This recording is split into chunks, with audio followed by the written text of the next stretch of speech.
My name is Jenks, Detective Inspector Frederick Jenks, and I've been assigned to a last-minute investigation into the death of Kate Vine, a PhD student found drowned at midnight last Friday in a lake in the woods on the outskirts of the tiny village of Edenton. I have until first thing tomorrow morning to decide whether her death was a simple accident or whether this was murder.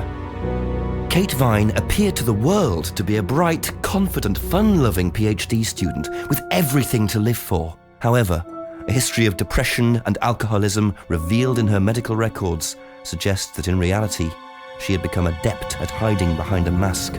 A lab report indicating a high level of alcohol in her blood, along with the late hour of her death and a lack of witnesses, makes a strong case that this was suicide. But the verdict overlooked some curious details. Why was her driving license found on the opposite side of the lake in which she drowned? Also, there were traces of morphine in Kate's system. Where did she get it?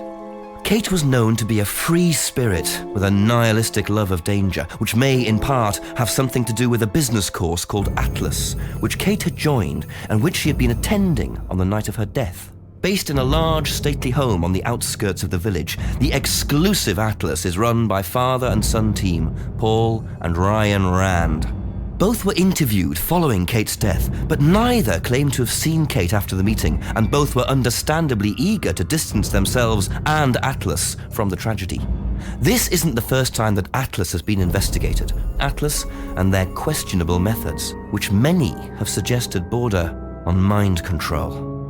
Ryan is married to Rebecca, landlady of Edenton's village pub, the George and Dragon. As yet, she hasn't been interviewed, though it's likely Kate visited the pub on more than one occasion. One of Kate's friends was Emma Bowman, who lives at Eden Lodge on the road leading out of Edenton Village. Emma was also doing a PhD at the same university, but didn't attend Atlas. Interviewed after Kate's death, Emma seemed shocked and upset, insisting she hadn't seen Kate that night. However, it turned out her boyfriend had. Simon Thompson met Emma at university. After completing his degree around 18 months ago, he went to work at a shop in the neighbouring village. He started at the Atlas course a few months ago.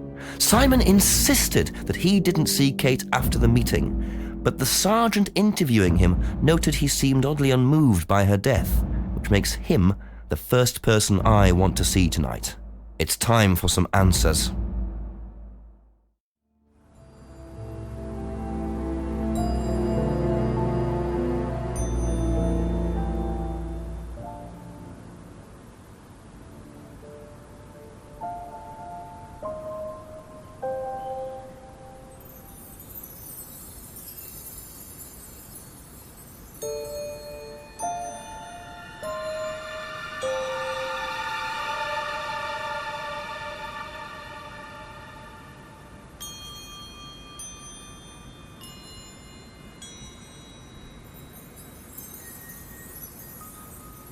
Always nice to randomly find a key on the floor.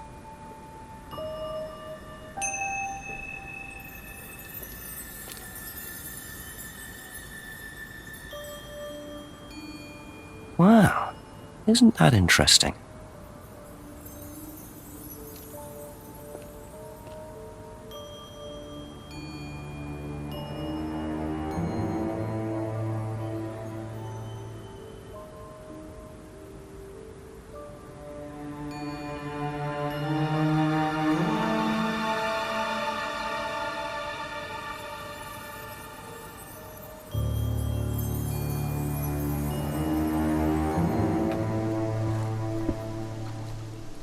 Looks like a piece of jewellery there, stuck between the boards. Well and truly wedged in.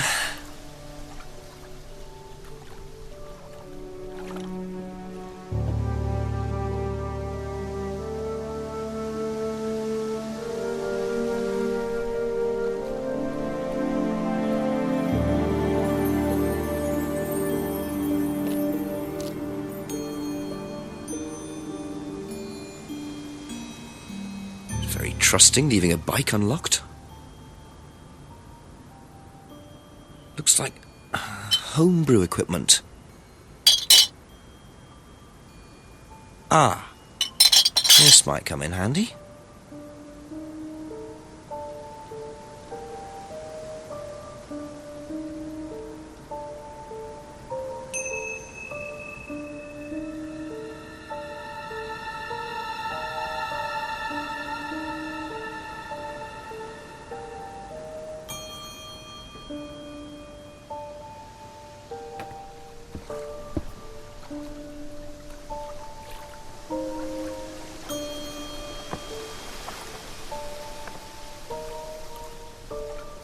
Interesting. I thought forensics had checked the whole area. Obviously not very well.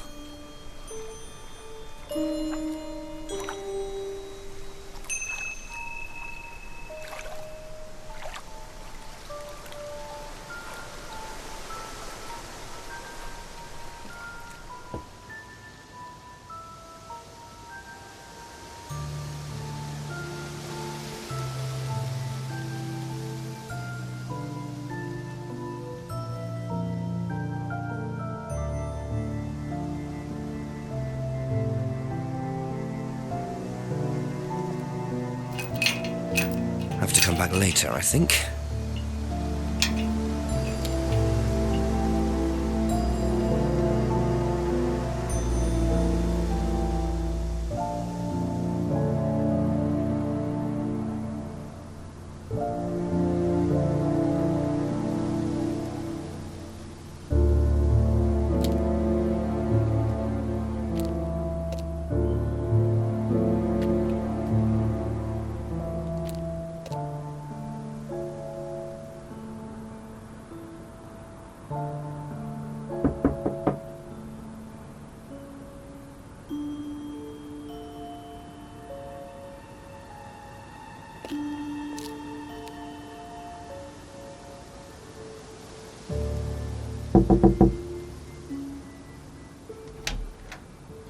Is it Simon? Yeah. Detective Inspector Jenks. I'm investigating an incident in the village. Could I come in and ask you a few questions, please? Yeah. Thank you.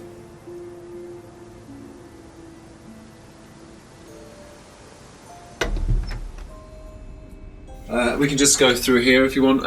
Emma's working in the front room. Hi. This is Inspector James. Jenks. What's all this about? There was a death in the village. Kate Vine, I believe you both knew her. Yeah. Do you need to speak to both of us? I'll just speak to Simon first, if that's okay. Just come through. Is it okay in here? Oh, this'll be fine, yeah. Do you want anything? Water? No, I won't be long. Okay.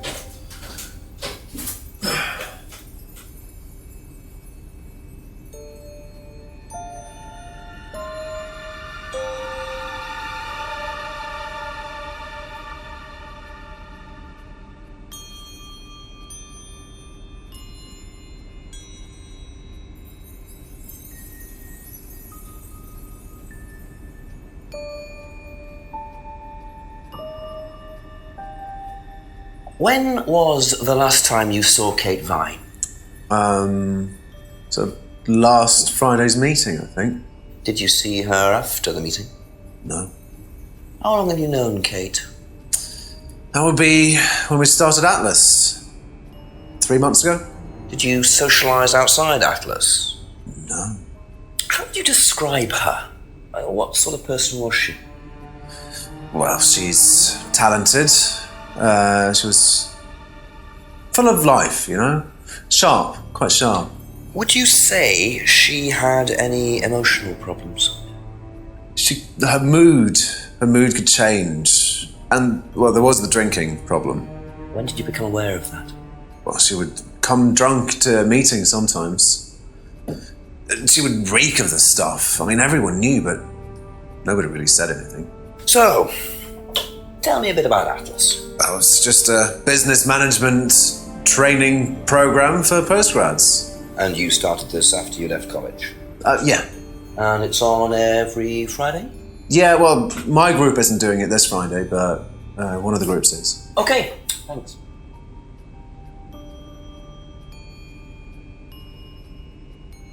Did you know whether Kate had lost this or not? No. No, I don't think so. Never seen it before.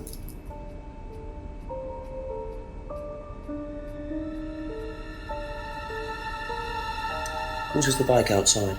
Oh, that's my cousin's. He lent me it. I need to buy a new lock for it, though. So it's your bike at the moment? Yeah. There's no bus service to speak of around here, so it's really the only way to get around.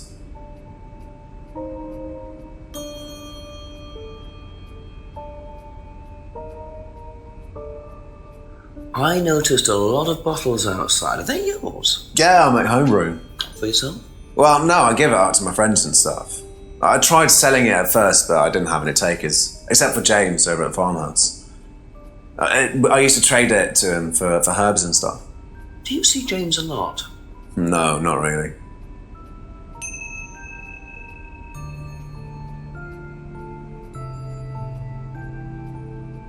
Recognise this at all? It does remind me of something. I don't know. I've seen it somewhere, but no, I don't know.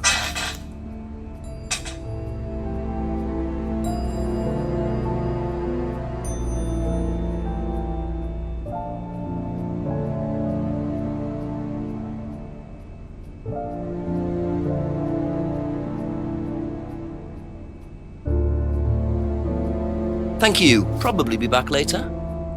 Don't worry, it's only a few questions. Yeah.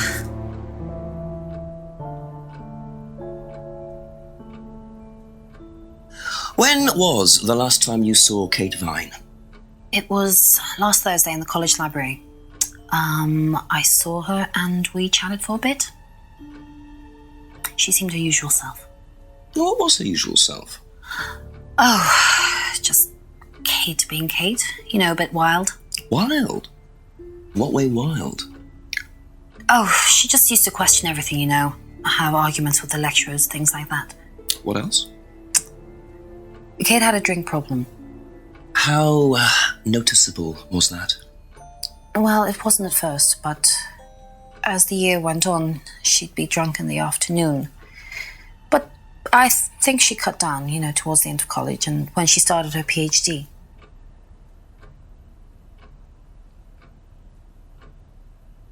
Did you know whether Kate had lost this or not? I don't know, but I don't think so. Okay.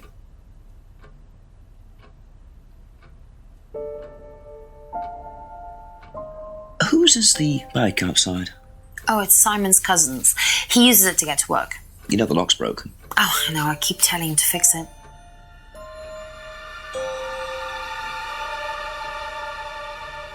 What's the stack of bottles outside? Oh, that's all Simon's stuff. You better ask him. I don't know.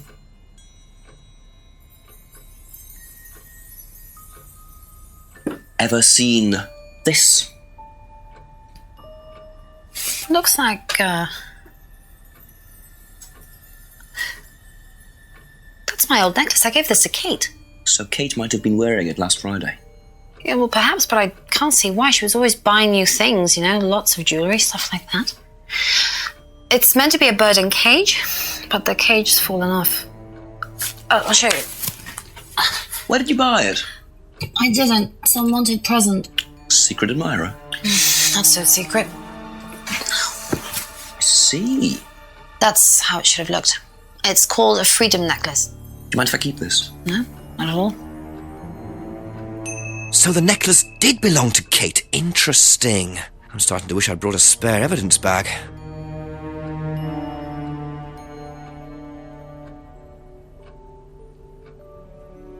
Have you ever tried Simon's homebrew? Me? No. I don't like beer. I only drink wine. I can't stand spirits either.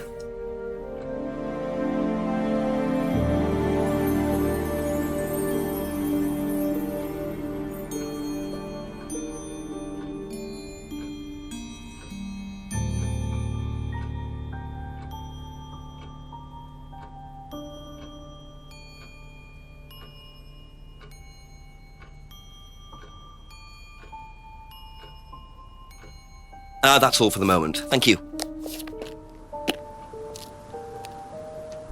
Best to knock on the window for Emma. Simon always answers the front door.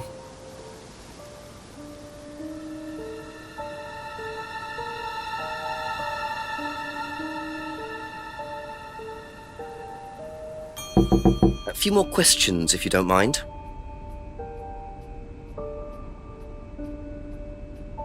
You know what this is? Yeah, I think Emma had one like it. Actually, you know what? Kate had one. I remember because I asked her about it one night when we were all out drinking in college. I was probably pretty drunk. That's what college is all about.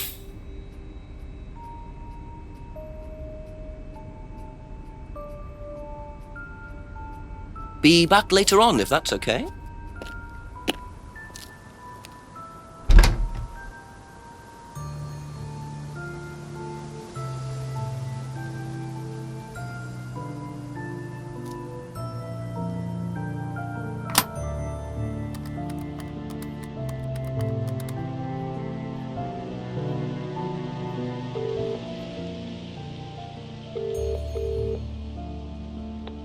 Hello? Chief? Yep. It's Jenks. Hi. I've questioned Simon Thompson and Emma Bowman so far. Oh, and I found a pendant by the lake, which turns out to have been Emma's. But Emma gave it to Kate. So, chances are, Kate was wearing it the night she drowned. What does Thompson know about it? Simon doesn't seem to know much. I don't trust Thompson. Then again, I don't trust Emma that much either. Try and get a bit of background on them, you know, usual stuff. When did Emma meet Kate? How long have they known each other? How long has Thompson known her? Give me a call back when you've got some more. Thanks, Chief.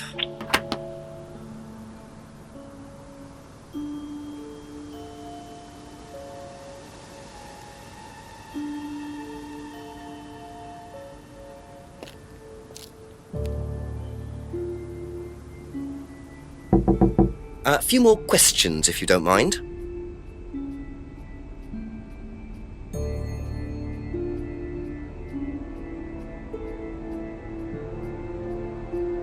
Aha. So how did you know Kate was wearing a freedom necklace 18 months ago? At college? Well, I knew Kate at college, but I didn't get to know her till we started Atlas. Right, so you didn't socialise with her at college? No. And you didn't socialise with her outside of Atlas? No. You didn't see her outside Atlas at all? No, not at all.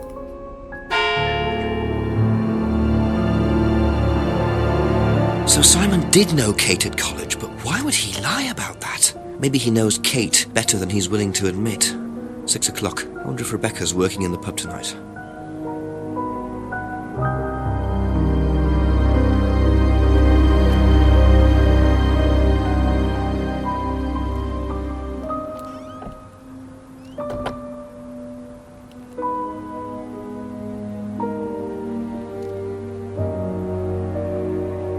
A broken window. Recently smashed by the look of it. Might have to ask about that.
I wonder whose mask this is. Rebecca's or Ryan's?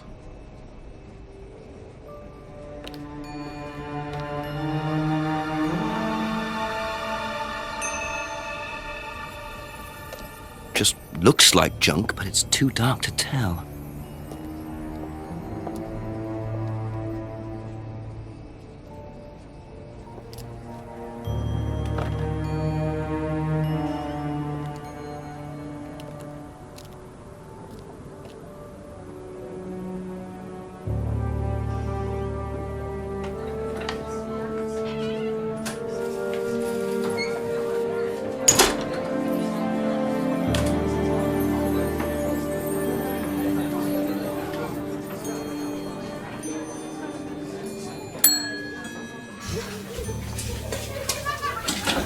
Sorry, what can I get you? Detective Inspector Jenks. Rebecca, is it? Yeah. There's been an incident in the village. I'm conducting an investigation. Could I ask you a few questions, please? Right. Come through. Thank you.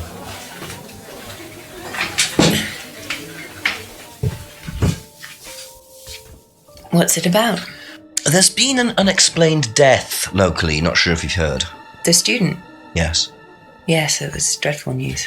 You're married to Ryan, one of the Atlas leaders, yes? I suppose I am, yes. Well, I just wanted to ask a few questions about Kate and Atlas, if that's okay. I don't know if I'll be able to answer any of them, but sure.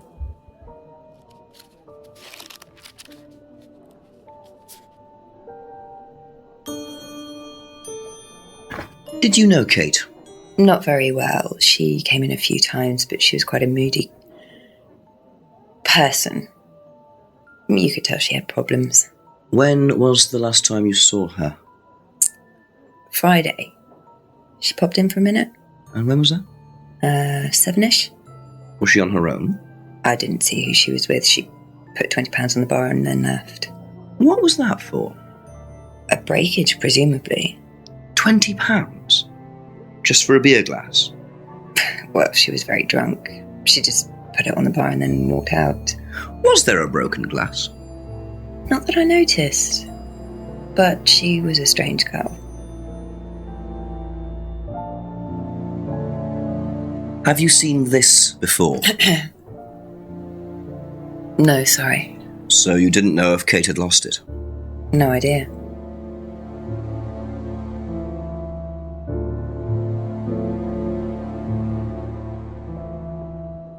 Know anything about Simon Thompson's homebrew? Does he make homebrew? Apparently.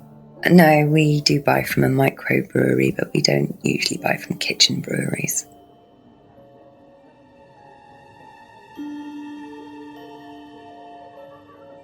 Do you recognise this? I've seen students wearing them. Has some sort of meaning, doesn't it? I forget what it is now. Seen anyone wearing one recently? Not that I can remember.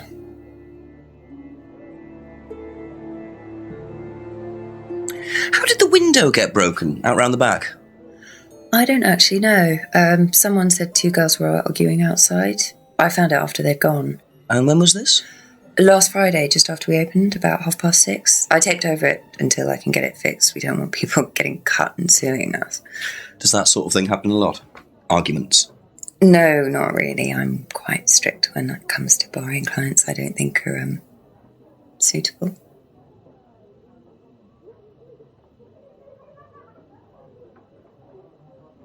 Do you know what this is? Oh, you'll have to ask Ryan about that. So this is Ryan's. It's to do with one of Ryan's methods on the course. Go on. Well, masks allow you to play at being someone different for a while. Students find it quite liberating. So this would be for a student? I think that one's Ryan's, but students do wear them, yes.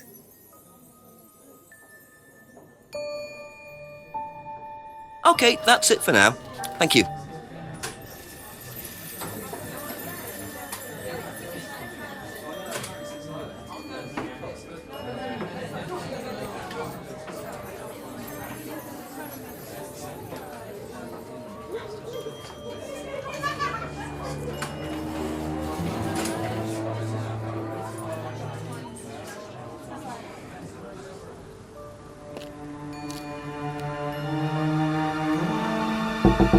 Couple more questions, if that's okay. Have a look at this. Know anything about that? I haven't seen this one, but it looks a lot like an Atlas mask. We use them for some of the workshops and stuff. Really? Well, you have to say something boastful or arrogant. You do it first without the mask, and then you say it with a mask. And the point is? Well, it's easier when you have the mask on, isn't it? People are not as afraid to be free about themselves, you know? What did you find out about Atlas? Well, it was advertised. Actually, I think I've still got the... This is the advert that was at my college.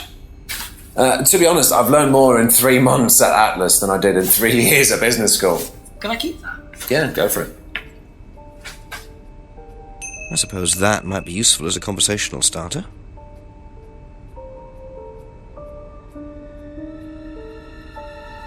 Do you know anything about a broken window at the pub? No, I don't really go to the pub very often. I'm not exactly a pub person.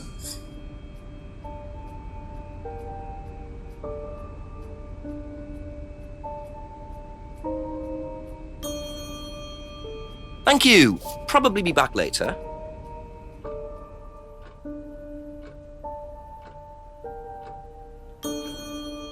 Ever seen this before? Nope, I haven't, sorry. I think I'd have remembered it.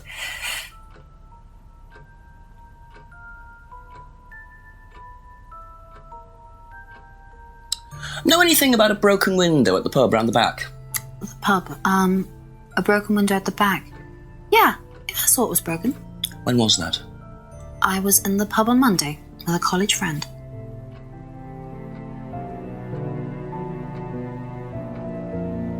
What do you know about Atlas? I know that it's a business course. I went with Simon when he first went, but it wasn't really my thing. How often did you go? Just the once. And you decided it wasn't for you? Yeah, I'd been to something similar, so decided it wasn't for me.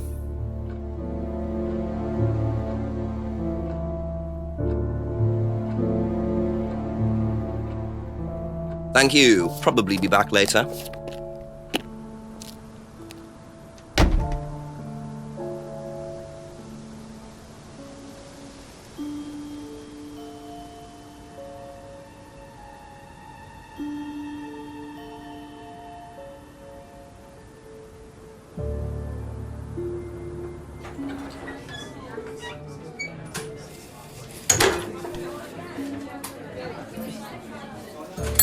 A few more questions, please. Thank you. What do you know about this? It's an advertisement. They had it designed by an agency, I think. And when was that? Last year sometime. That's all for the moment. Thank you.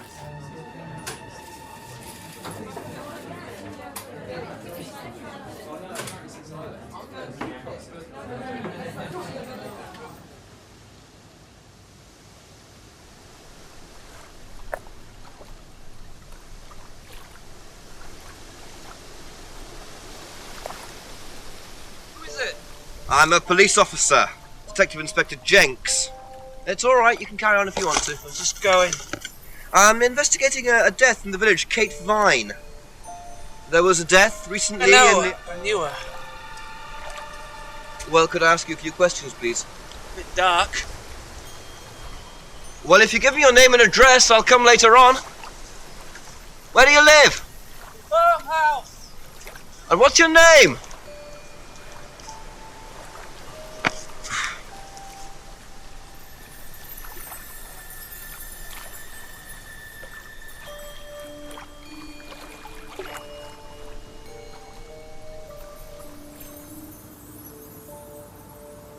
According to the map, Abbey Farm is across the road there.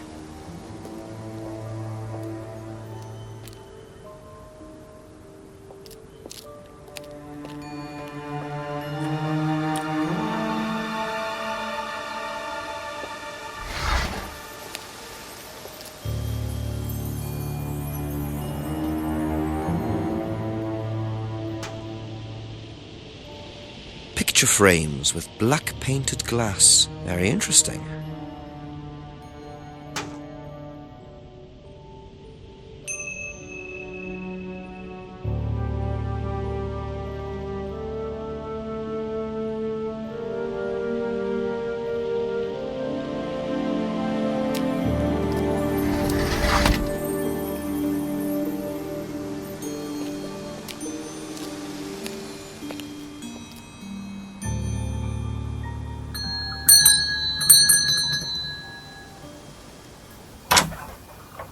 Could I ask you a few more questions, please? Didn't take you long. Haven't got much time.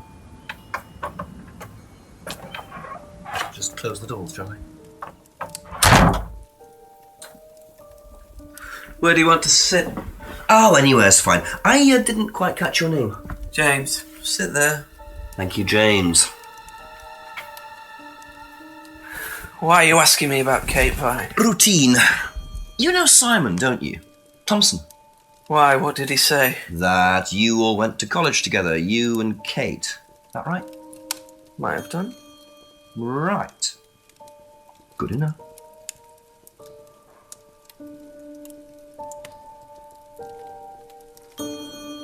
When was the last time you saw Kate Vine? Can't remember. How did you know her? Through Simon. His girlfriend was mates with her. Saw her around college a few times. Did you socialise with her much? Nah. She wasn't my type.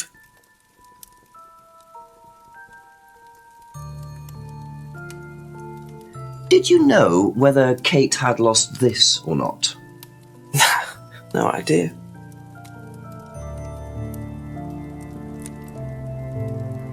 What do you know about Simon's bike? What bike? You haven't seen him on a bike. I haven't seen him. When was the last time you saw him? About a month ago.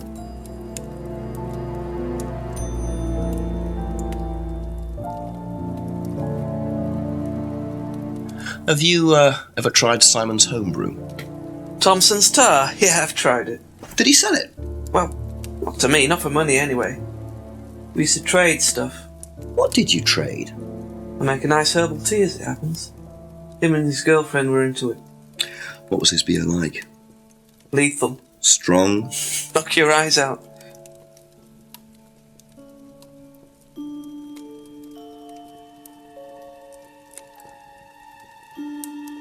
Ever seen one of these before?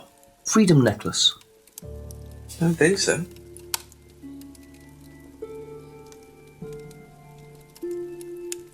Know anything about a broken window at the pub? Don't go to the pub. You've never been to the pub. Didn't say that. Been to the pub, but not for about 2 months, 3 months.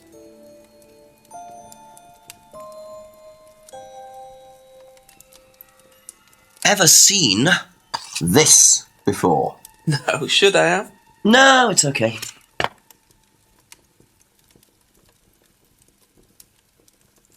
Ever seen one of these? Seen them around college. What do you know about it? Not much. It's a business course. Ask Simon, he's on it. You wouldn't be interested in that sort of thing? And you haven't discussed it with Simon? Not really. Business doesn't interest me.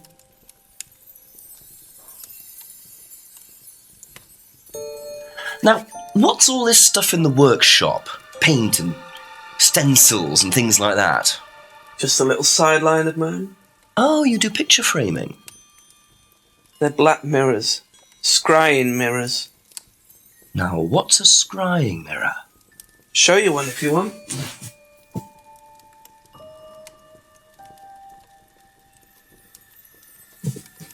Scrying goes back centuries. The ancient Persians did it. This country pagans still practice it. The fortune tellers pretend to do it. That's what the crystal ball's all about. It's all scrying. Mirror's just one way of doing it. But what is scrying? Depends who you are. People do it for different reasons. What sort of reasons? Exploring your mind, clearing your mind, communicating with the dead. Is that what you use them for, James? Communicating with the dead? Only make them for other people these days. And there's a market for these, is there? Lots of people want to talk to the dead, even if they don't believe in it. Do you make a profit on them? I don't do it for the money. How very charitable of you. Can I keep this? Keep it. Thank you. Black mirrors and hookah pipes. I wonder what else James is into.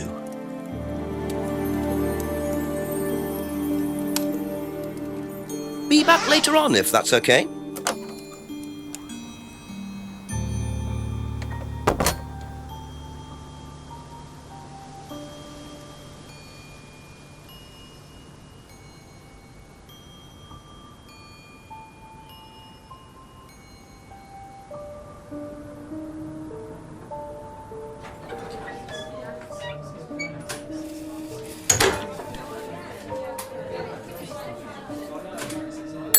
Ask you a couple more things, please.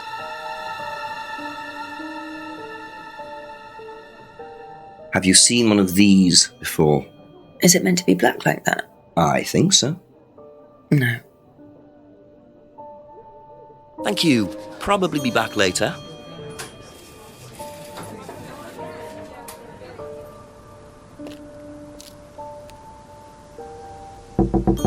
Just a few more questions, if you don't mind. Ever seen one of these? Yeah, that's one of James's. He's into like New Age stuff, mysticism, magic spells, that sort of thing. He's nuts, though. I mean, he thinks the government are tracking him or something. Why would he think that? Well, I don't know. You'd have to ask him.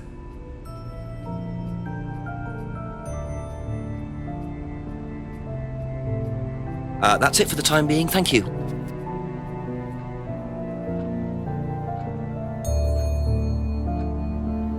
Have you seen one of these before? Is that from James? Now, what do you know about James? That is creepy. He was selling them last Friday at the market. There's a market every week type thing. And I usually go there for lunch. So you wouldn't buy one of these? No, I wouldn't. But Kate would. Was she into this sort of thing? No, I don't think so. She bought one, and I went round to her flat to try it out. You're meant to see ghosts or spirits or something. It doesn't work. How do you use it? You're just meant to stare into it.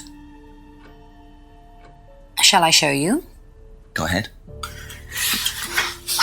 Okay, so you just stare like this, and then you see. See what? Sorry. Look, you're meant to see a ghost or something. Look, it doesn't work. Didn't work, so.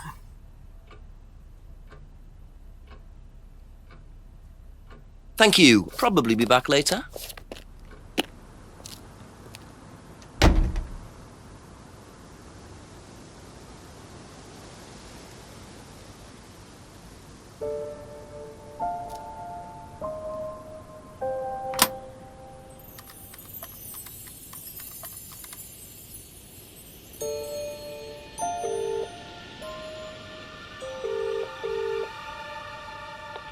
Yes. Chief Jenks again. I've been speaking to Rebecca Rand. She saw Kate in the pub last Friday, around 7, I think. So she came in drunk, gave us some money for a breakage or something, then left. What, she just came in and then went straight out again? What did she break? I don't know. Rebecca didn't know either, or so she said. Doesn't sound right, does it? I mean, that money must have been for something. Quiz Rebecca, make a few suggestions, see if she bites. Simple as. Go on. Okay, thanks, Chief.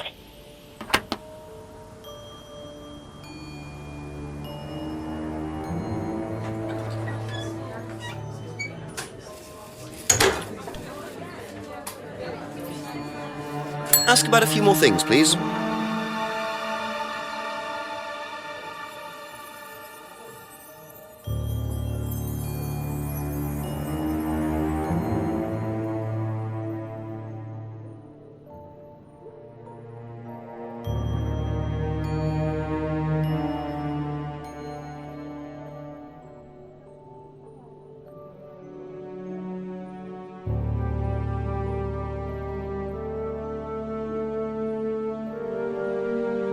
Aha. So, you said Kate gave you £20 for a breakage, but you didn't have a breakage. That's right. Do you think the payment could have been for the broken window? Could it have been Kate who was arguing? Well, I suppose it could have been, yeah.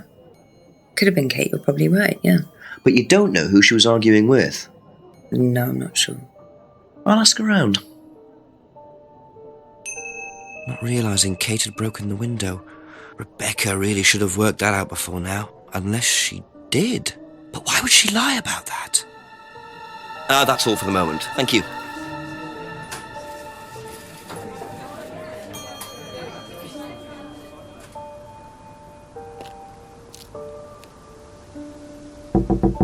Couple more questions, if that's okay? Know anything about an argument at the pub last Friday? No, I didn't go to the pub last Friday. What did you do after the corpse? Just went home. Came here. Just came straight back.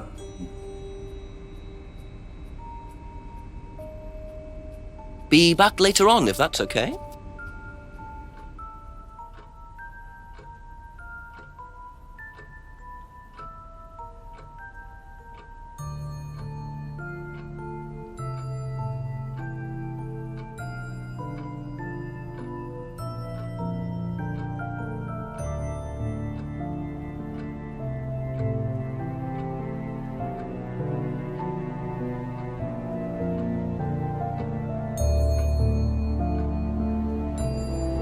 Did you hear about an argument in the pub last Friday? No, I wasn't there. You weren't in the village? No, I went home last Thursday night, actually, to see my parents. But you do visit the pub. Oh, yeah, I mean, I know Rebecca quite well. We all went there quite a bit after college.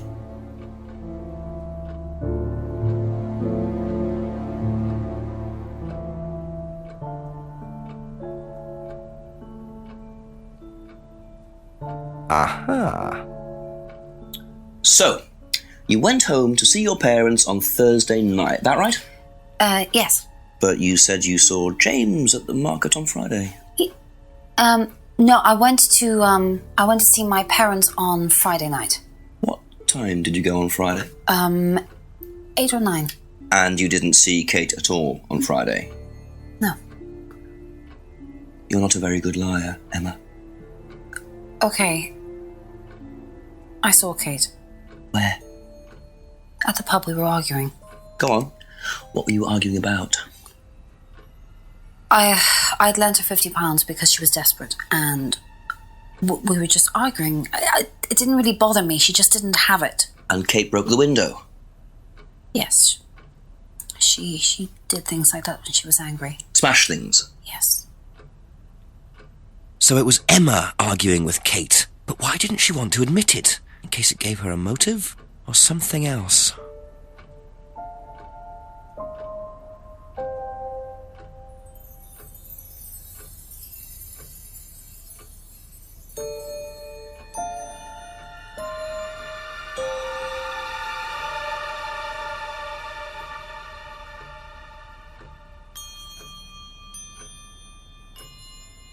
Aha.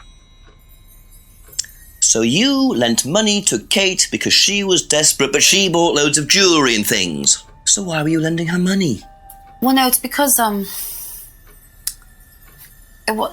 It wasn't about money, was it, Emma? No. Go on. What was it really about? We were arguing because she was going to blackmail Ryan, the guy from Atlas, over an affair he was having, and then tell his wife if he didn't give her the money. Ryan's affair with Kate? No, I don't know. I think he was having an affair with another student and Kate found out. And why were you involved? Because I didn't really agree with it. I didn't agree with what she was doing, even if he did have an affair. Were you friends with Ryan? No, I'd never met him. You just thought Kate was wrong? Yeah. Not sure about this. Emma's either on a moral crusade, or there's another reason she was worried about Kate blackmailing Ryan.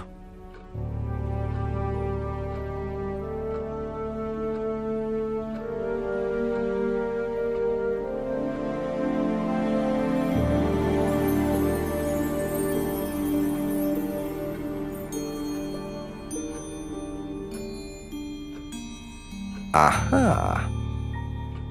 You said you went to an Atlas meeting with Simon. Yes. That's interesting, because I happen to know that Ryan is the main lecturer at Atlas. But you say you never met him. Why did you say you don't know him? Okay, I need to tell you something. I just need to make sure Simon doesn't find out. I won't be telling Simon anything he doesn't have to hear. And you can't tell Rebecca either. Go on. Okay, so the affair that happened was between Ryan and I. I was having the affair, and Kate knew. So Kate was blackmailing both of you? No, she didn't care about me. It was part of the course, you see, having to take all these risks. She thought it was funny to turn her back on Ryan. She thought I wouldn't care. But you did. Yes, I was already with Simon when Ryan and I... and I didn't want Simon finding out, and Kate thought that he wouldn't, but I didn't want her risking it. And then if Rebecca found out, then Simon would definitely have found out, and then it would have blown up and it would have just been a big mess. And so you just argued and... what? Well, she just stormed off and broke a window. And that was it? You didn't see her again that night? No. Are you sure? Yes. I promise.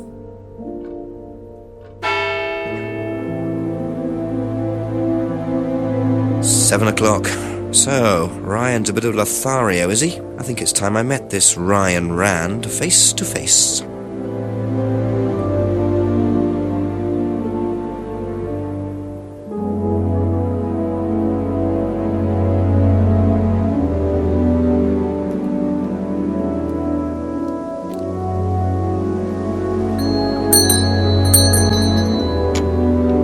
A few more questions, please.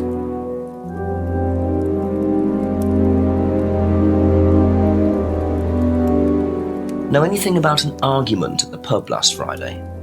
No.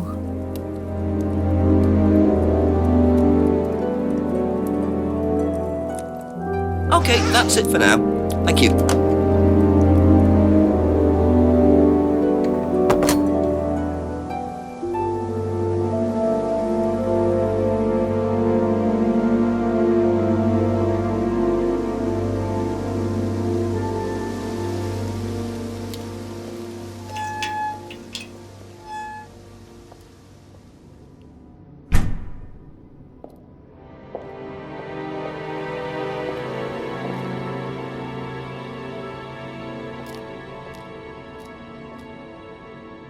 Ryan was interviewed in the lounge, according to the report. That must be his office.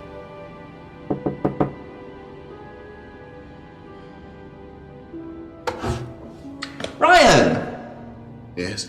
Detective Inspector Jenks. I'm conducting an investigation in the area. Wouldn't mind asking you a few questions. Is that all right? Come in, Inspector. Thank you.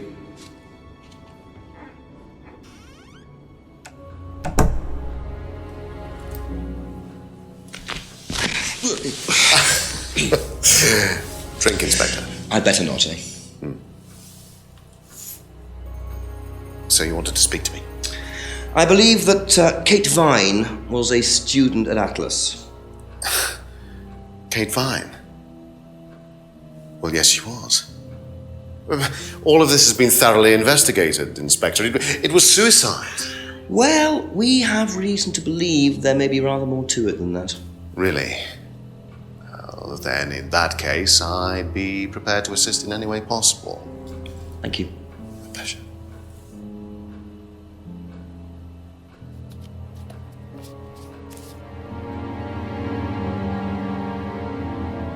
I believe the last time you saw Kate Vine was at the pub last Friday, then you came straight back with some of the students, is that right? Yes, I like to have a glass of port or two after a long day, and benefits of being married to the landlady. How did she seem that night? The landlady? Kate. Oh, Kate. Well, she was her usual self, drunk. That was usual. It was for her, yes. I mean, it didn't impair her ability, though. She was a very bright star, lots of potential, very enthusiastic. So she seemed to be enjoying the course? Well, as far as anybody could tell, yes. When did you first meet her? When she joined, about 3 months ago. And you hadn't met her before then? No. So you didn't suspect there was anything wrong? Well, do you mean, did I expect her to drown herself? Of course I didn't inspect her. It was quite a shock. Nobody expected that.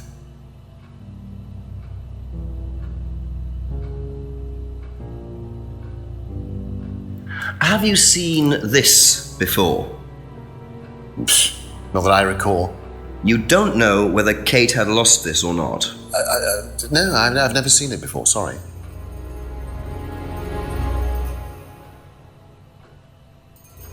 Does Simon Thompson ride a bike, do you know? I think so, yes. I think he drives as well, but I might be mistaken.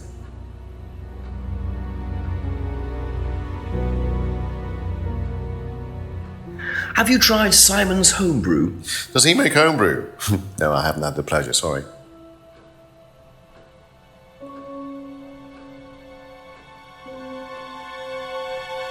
Know what this is? Yes. It's a freedom necklace. It's a symbol that we use on the course. It's supposed to represent freedom from the chains of your ancestry. Have you ever bought one of these? I haven't, but I've seen the students wearing them.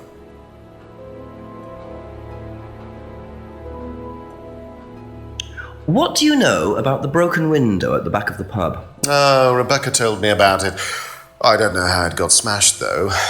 I told her to tape over it. We can't have anybody cutting themselves. You have to be very health and safety conscious these days.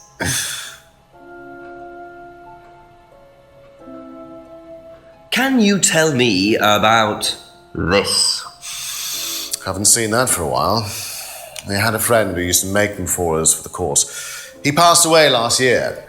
What does the symbol mean? It's borrowed from paganism. It's the symbol of the triple goddess, the mother, maiden, and crone, represented by the waxing and waning of the moon. It's an ancient symbol. It predates Christianity. Some people say that it dates back to Paleolithic times. And is that relevant to the course? Well, no. I mean, it's a symbol we dabbled with, but it's not particularly relevant. We don't use it on the course, no.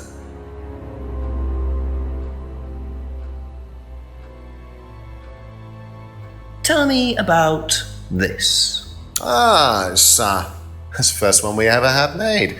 We had it designed by an agency after we'd spent weeks trying to find a name for this place. It took you weeks? Don't be like that, Inspector. I thought it was a rather grand name. Actually, if I'm being honest, I plucked it out of thin air one night in the George while I was having a few gin and tonics. Well, actually, somebody left a book and I stole it.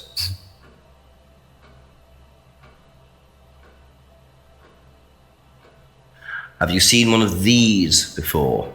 I believe that looks like a scrying mirror to me.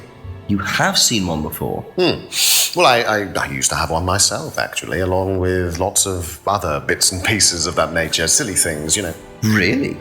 Yes, when I was in my teenage years, I had quite an obsession with that kind of thing. I was a very somber child, and well, not that you could tell, always playing fantasy games, reading books about that kind of malarkey, you know. What sort of books did you read? Well, books on black magic, not the chocolates, witchcraft, satanic rituals, that kind of thing. I grew out of it, of course. But you're not into that sort of thing now. Of course I'm not. I don't need to believe in the supernatural, Inspector. The natural world is far more interesting. Don't you think so? Do you know anything about an argument in the pub last Friday? What time? I believe it wasn't long after the pub opened. No. I usually leave for the manor house about 6. I start preparations around 6:30. I like to get a head start.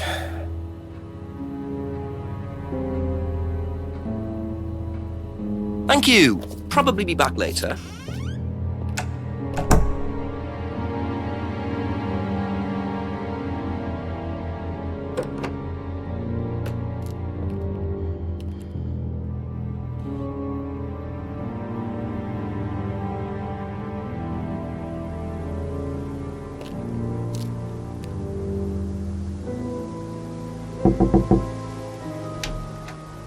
There you go. Come on. Cute.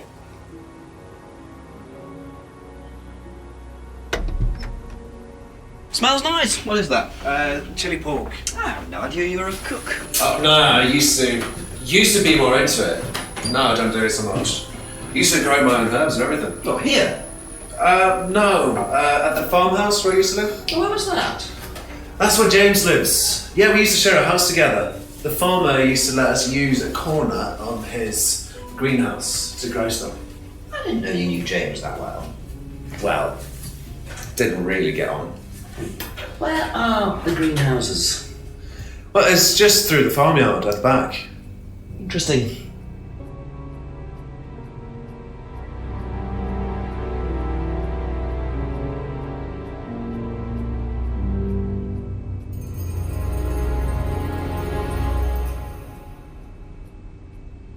Thank you. Probably be back later.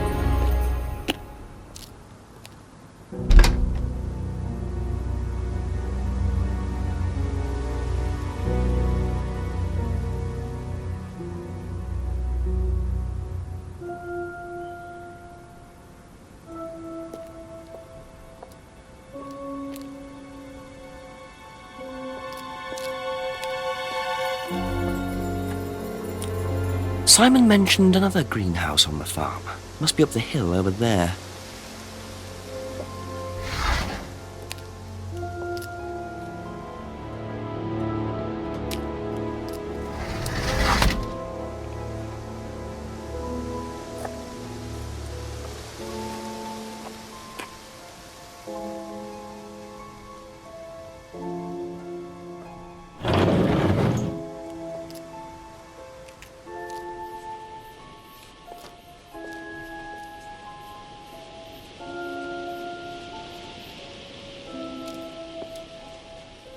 I wonder if James knows this is here. Don't know what it is, but be interesting to see what he says about it.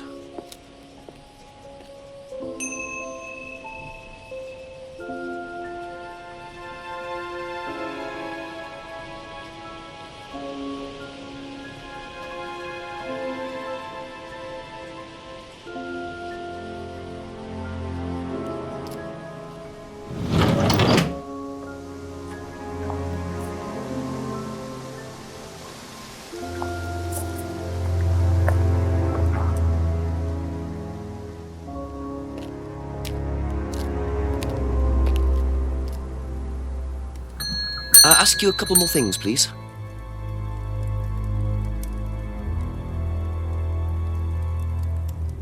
Could you tell me what these are, please? I found them in the greenhouse.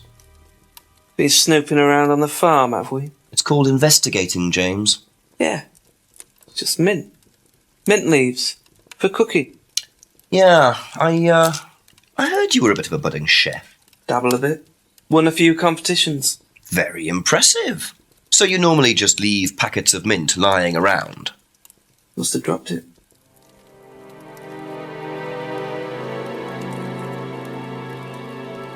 That's all for the moment, thank you.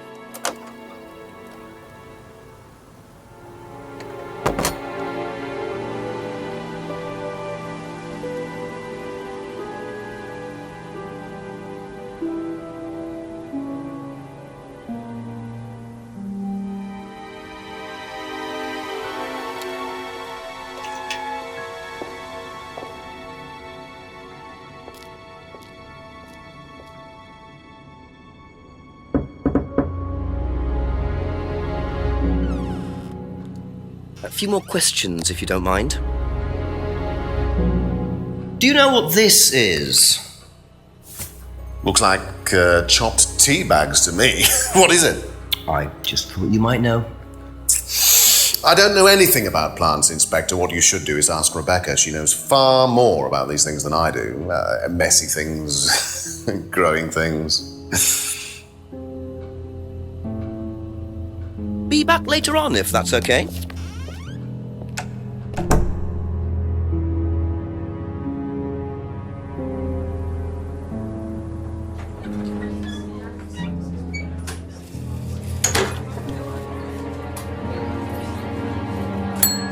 A few more questions, if you don't mind. Do you know what these are? Ah, magic mint. Where did you find this? Magic mint. Salvia divinorum. I used to grow it years ago. It makes you trip. In what way? It's a hallucinogenic and legal. Quite a dangerous combination, really. Do you use it? Me? No. No, I don't even take medicines. I like to stay pure. I didn't expect Rebecca to know about growing drugs. I know she claims not to use them herself, but I'm not so sure.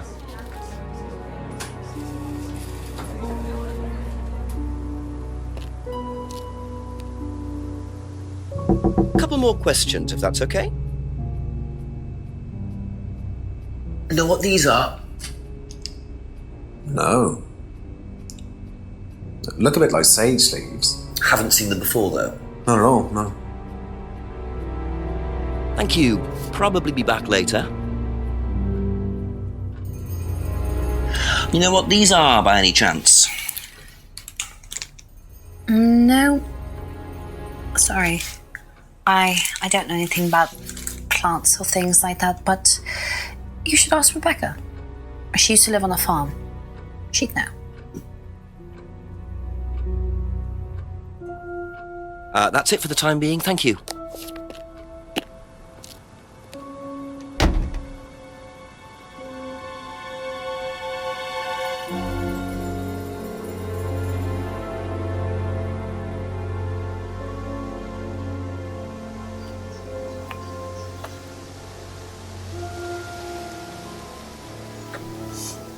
What are you?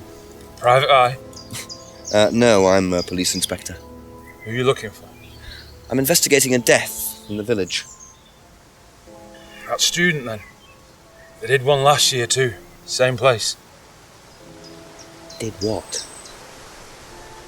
Drowned a student. Ask that psycho about it. He runs that business cult thing up at the big house. Bunch of nut jobs. Hey, what was the student's name? Liam... something? Or sod?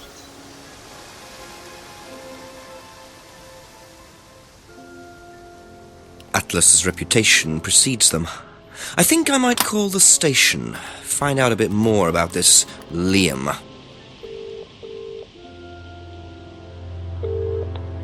Hello, DCI Jones speaking. Mike, it's Jenks. Ah, Jenks, I thought you'd clocked off tonight. Yeah, the chief's put me on a case tonight, the Edenton girl. Friday night, you poor sod. I thought that was sorted out anyway. I wish it was. Listen, are you near a computer? I can be. Yeah, go on. Do you know anything about a death last year? Someone called Liam in Edenton Village? Don't remember it. Hang on, let's have a look. Edenton Village. Yeah, Liam Rogers. It says suicide last year. Suicide? Hang on, 2 suicides in 2 years, both in Edenton. I mean, you've got your work cut out, Jenksy. Yeah, don't I know it. Right, well, good luck with that and see you Monday. Thanks, Mike.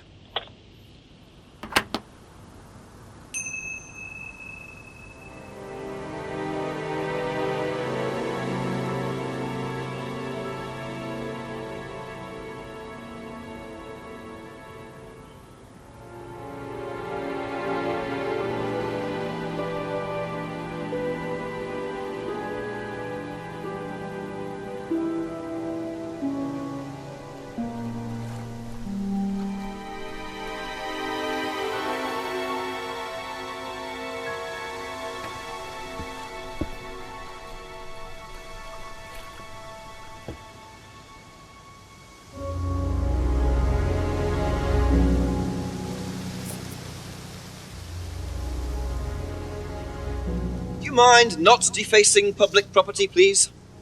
What's it to you? Well, I'm a policeman. And that's supposed to make what difference exactly? It means that you do exactly what I tell you to do. Or what? Or you arrest me? No, I'll give you a fine this time. So, if I do something that you don't like, I have to give you some money? What happens if you do something that I don't like? You're going to give me some money? Look, I do not have time to discuss it at the moment. Can you just go?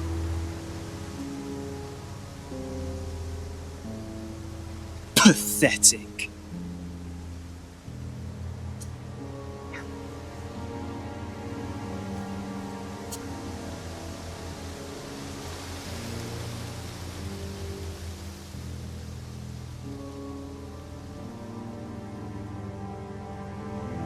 What a prize brat. But why would he carve that into a tree? Either he's a die-hard rock fan, or there's more to that symbol than meets the eye.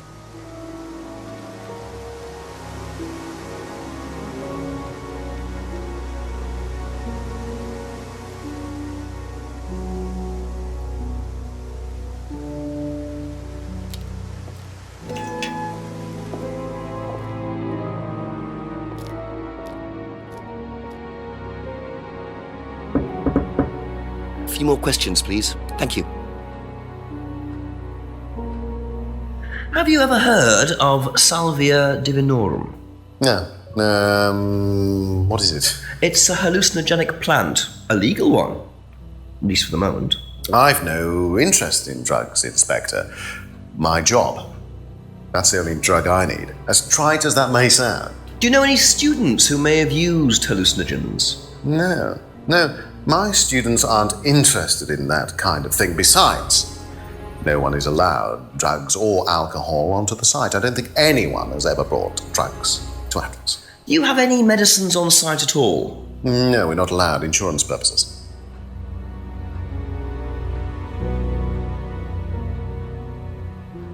If I did this, would that mean anything to you? It's a devil's sign, isn't it? Is that what you're getting at, Inspector? This is not something you use on the course. Of course it's not something we use on the course, Inspector. I don't even know what that could possibly mean, exactly. What can you tell me about Liam? Oh, Liam. You mean the boy who committed... Very unfortunate, isn't it? Did you know him? Oh, yes. Well, I say know him. I met him in the pub. Seemed very happy sort of person. Well, I say he seemed happy. He can't have been, can he?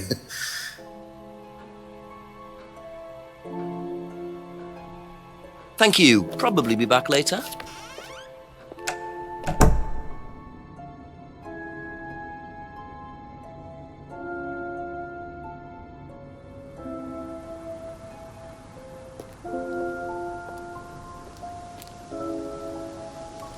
Ask you a couple more things, please.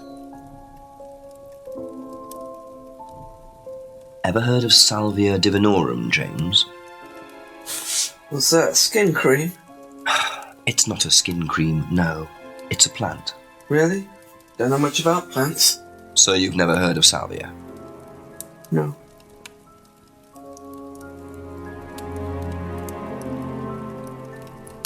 Did you know Liam? Liam who? Liam who died. You mean Liam who killed himself? Yeah. He was in my year, on a different course. What course was Liam on? Can't remember, not mine. What was yours? Plant science.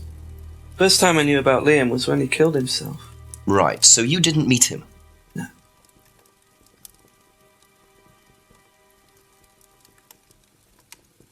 If I did that, would it mean anything to you? Yeah. It's a Satanism symbol. Satanists use it. Have you ever seen anyone using it? Lots of people. Politicians, presidents, CEOs. Have you ever seen anyone local using it? Not that I remember.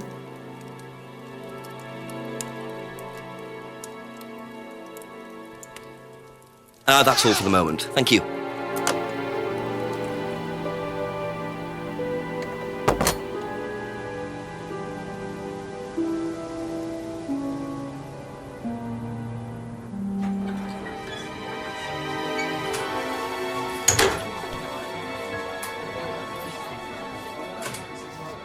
Just a few more questions, if you don't mind.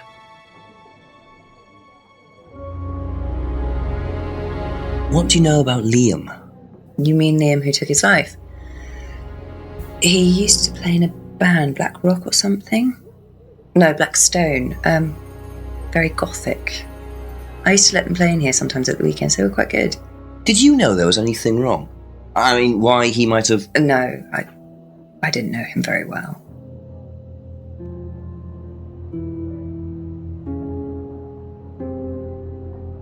If I did this, would that mean anything to you? Why, is it meant to mean something? No, it's okay. Be back later on, if that's okay.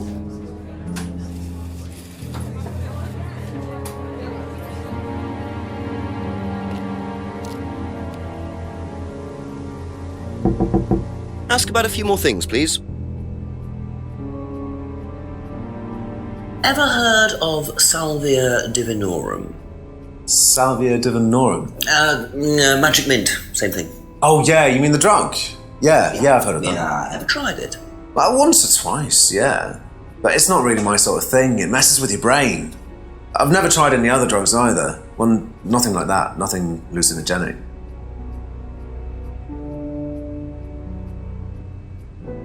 What do you know about Liam? Liam?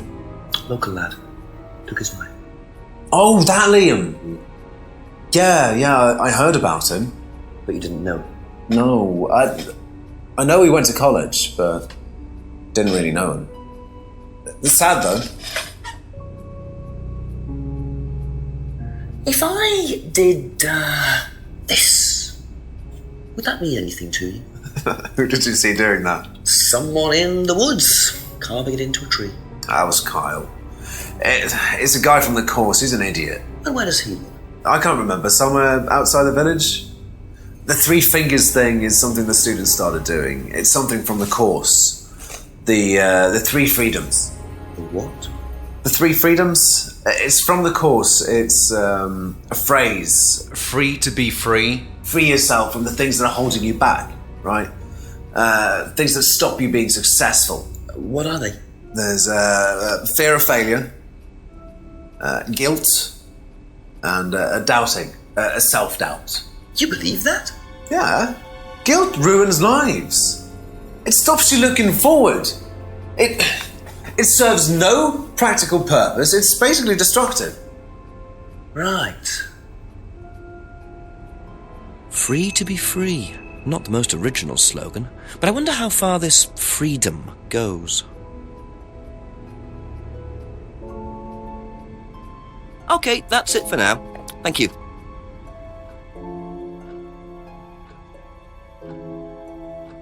Ever heard of Salvia divinorum? Yeah, I've heard of it. It's a drug, isn't it? Yeah. Hallucinogenic drug. Ever tried it? No, I've never taken any illegal substances.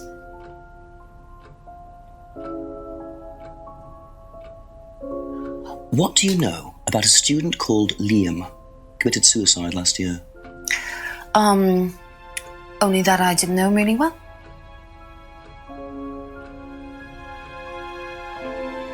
If I did this, would it mean anything to you? No. Why? It's okay, thanks. Do you know the phrase, free to be free? Yeah. It's an Atlas thing. I first heard it when I went with Simon. What did they say about it? They said that you shouldn't feel guilty if you do something wrong. I don't agree with that. No? No, I think you should feel guilty if you do something wrong. What did Simon think? I don't know, but I don't think he agreed with that either.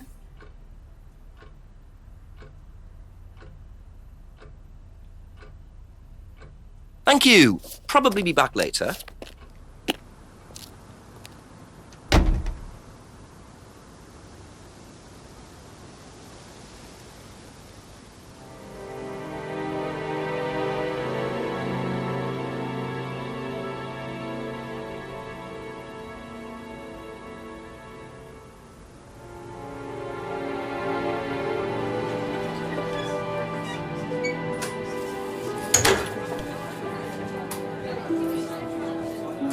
Couple more questions, if that's okay?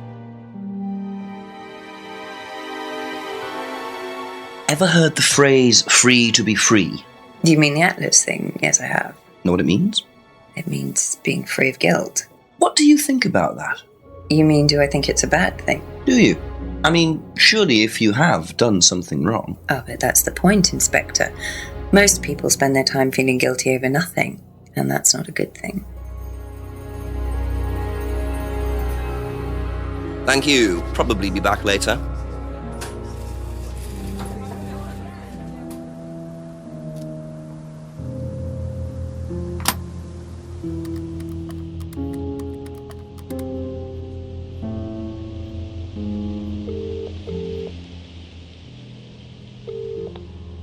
on, Jenks. Chief, I've been asking around about Liam, the student who died last year. Quite a few people knew him, it turns out. Also, I've found out that Simon Thompson used to live with James Wilson at the farm. They used to use the farmer's greenhouse to grow herbs. Really? Two students growing their own plants? Sounds a bit dodgy. Exactly what I thought, sir. Which is why I went to have a look at the greenhouse at the farm. Found a packet of leaves, which turns out to be something called Salvia divinorum. hallucinogenic plant. Legal, unfortunately. Yeah. And what does James Wilson say about that, eh? Yeah? Not much. We'll have another word with him. Find out what he does know. Okay. Will do, Chief.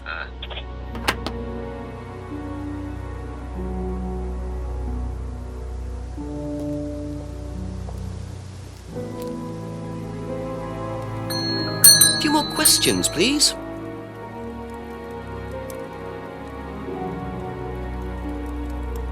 Ever hear the phrase free to be free? Heard anyone use that? Nah. What is it, a song? No, I don't think so. Doesn't matter.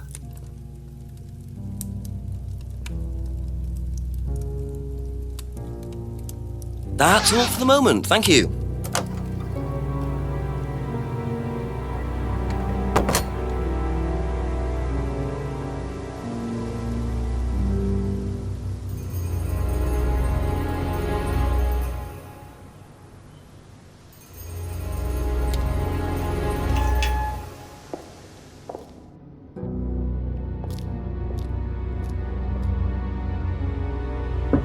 Ask you a couple more things, please. Can you tell me a bit about the phrase free to be free? Free to be free, my favourite motto. Well, we teach our students that people, they suffer from excessive guilt, don't they? Excessive self-criticism, excessive doubt. Evils of excess, we call them. And we tell our students that if they rid themselves of these evils, then they're free to realise their full potential. Who came up with all this? I have a background in psychology. Honestly? Yeah, don't look so surprised, Inspector. There's an intellect lurking in here. When did you come up with the phrase? When we were based at the village hall. When I say we, I came up with the phrase. Dad's more the money man. And very successful at it too, I hear. Oh, he's successful, but he's not a creative man. Dad suffers from a lack of imagination. Be back later on, if that's okay.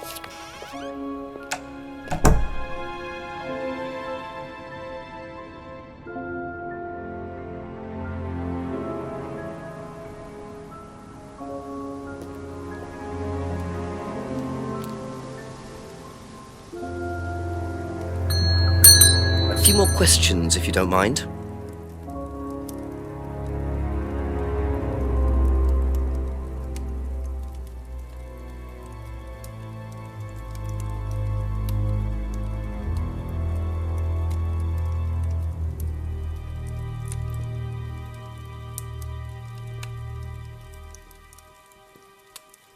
Aha.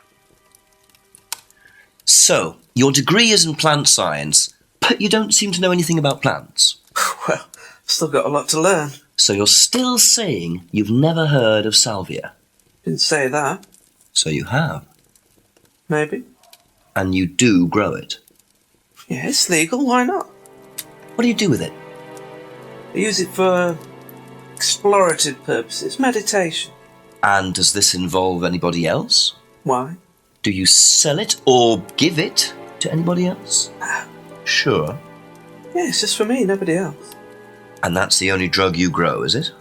Feel free to go and look if you want. It's okay, I'll look later. The only drug he grows? Not sure I believe that, James. Then again, would someone growing illegal drugs bother growing a legal one?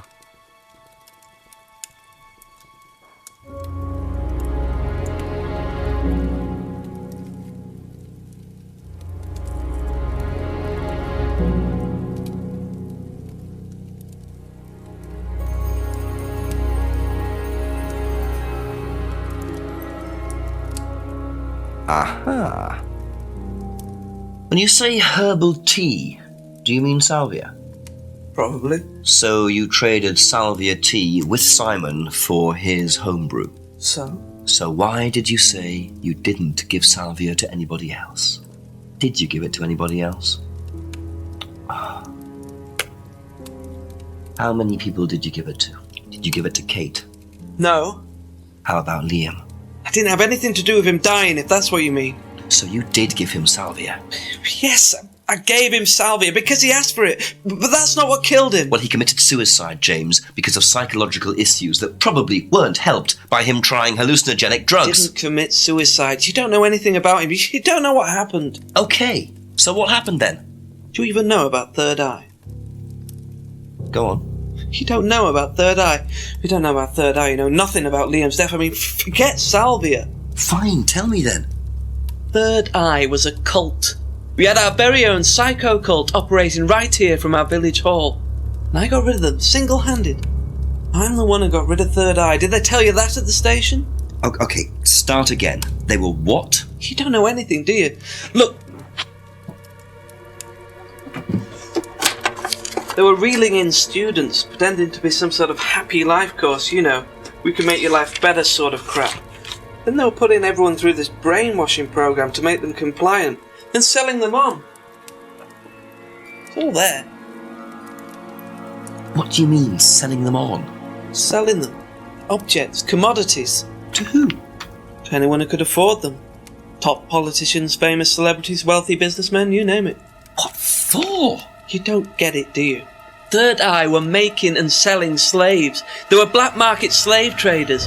They were wiping people's personalities using ECT, brainwashing, cocktails of hard drugs, deliberately turning them into perfect slaves. You know how much slaves are worth on the black market these days? No. Millions. And I'm talking per slave. That's why anyone who stood up to them and threatened to go public like Liam was just killed off. They didn't give a damn. So you're saying Liam was murdered by Third Eye? Exactly what I'm saying. So I started looking into it. They were all saying it was suicide, but there's no way. So, did you ever actually meet Liam? I found out about him. And how did you find out about all this other stuff? Well, it's obvious, you could tell. I met some of the students.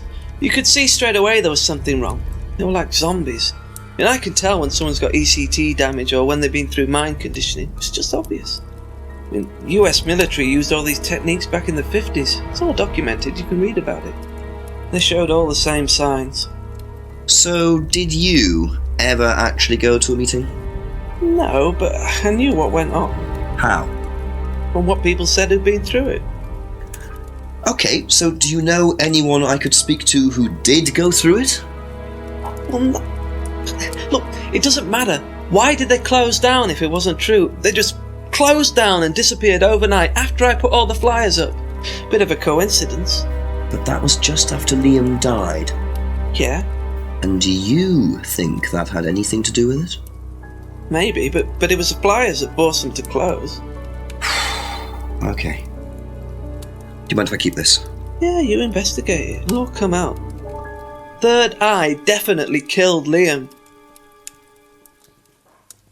Well, that was a lot to take in. Does James really believe all this stuff? This is the first I've heard about Third Eye. Question is, what's their connection with Atlas, if there is one?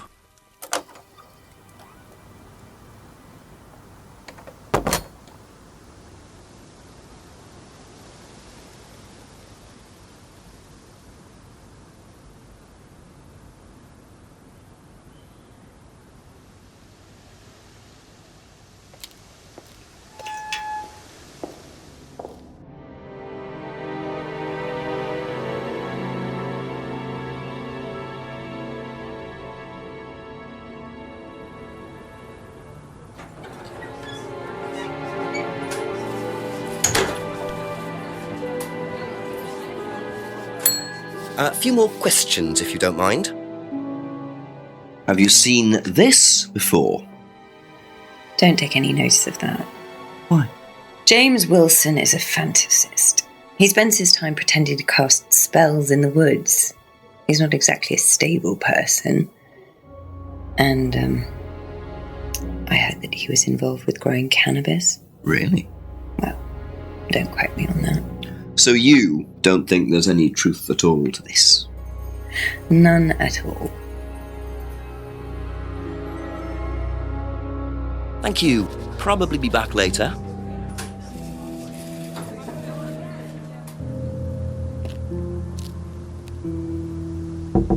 Couple more questions, if that's okay. Have you seen this before? Oh, is this the thing that James did? Yeah, I've heard of it. What do you know about all this? A third eye, I think they were called? I don't really know anything about it. I mean, I've heard about Liam's death, but all I know about Three Eyes or whatever is on this flyer. So you hadn't heard about Third Eye? No, sorry. That's it for the time being, thank you. Have you seen this? Yeah. It was all over college last year. James made it. Idiot. So you don't agree with what I'm saying? No, I don't agree with anything James says. He's absolutely crazy. He thinks that the government has been controlled by aliens, that we're all bugged. He's nuts. Thank you. Probably be back later.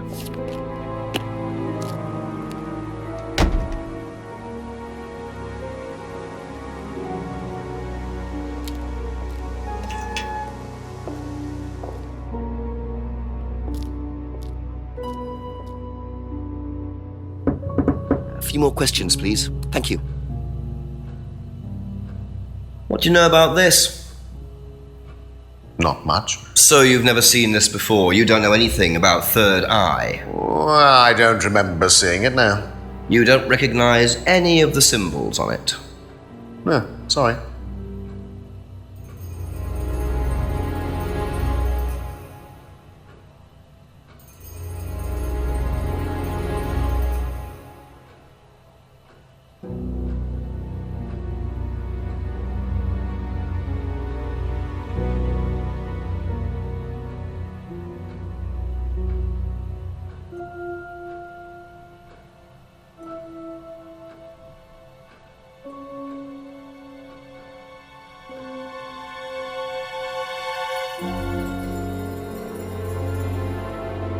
Aha.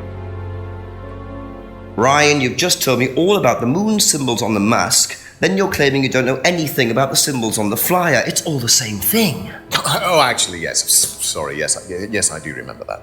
So what did you know about Third Eye? Oh, not much, really. Never came into contact with them.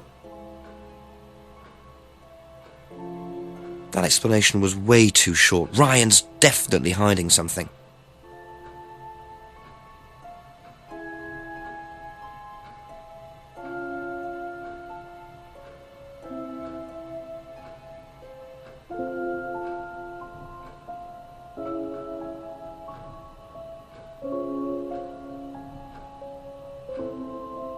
Aha. According to the flyer, this Third Eye group was based at the village hall, is that right? Was it? That's where you were based, wasn't it? Yeah, you said you invented the Atlas phrase free to be free while you were based at the village hall. So I did. So you must have come into contact with Third Eye at some point. You were using the same hall. Well, I'm afraid I haven't been entirely honest with you, Inspector. Go on. You see, Third Eye is, or was, Atlas under a different name. Sorry. Atlas is Third Eye? In a new improved form, yes. And you ran Third Eye? With Dad, yes. So you must have known Liam. You didn't just meet him, did you? Yes, I knew him, Inspector, but don't get your hopes up. All of this has been thoroughly investigated and cleared up. You've been investigated about his death? They dropped the case. We didn't have anything to do with it. Well, when I say drop the case, I mean a police investigation is one thing, but what the public thinks is another. They threatened to go public, and then James bloody Wilson started distributing his flyers, and that was it. No choice. It was an end to it. You had to change the name. We'd already paid the family an out-of-court settlement. Thought that was an end to it. But then James, his cronies, they wouldn't leave it alone. So we had to close down, buy a new place, rebrand. So eventually, we reopened here. As Atlas? As Atlas. And it worked? Up till now, yes. So you knew James Wilson too?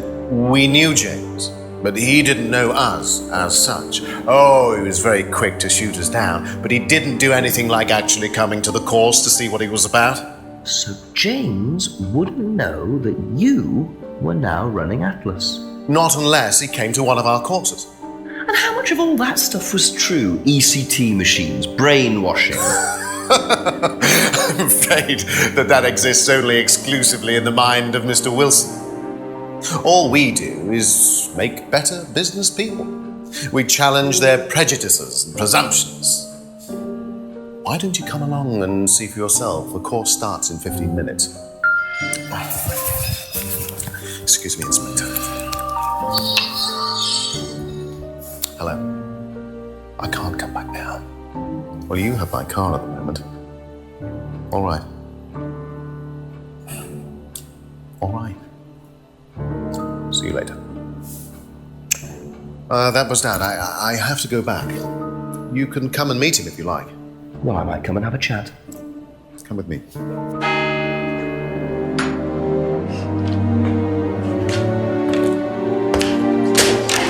To be perfectly honest, Dad's a great businessman, but he lacks imagination.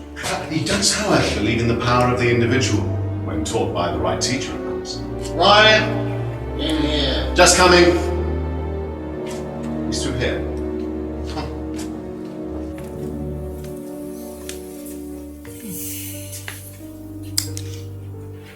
To whom do I owe the pleasure? Detective Inspector Jenks. I am investigating a death in the village. I believe you knew Kate Vine.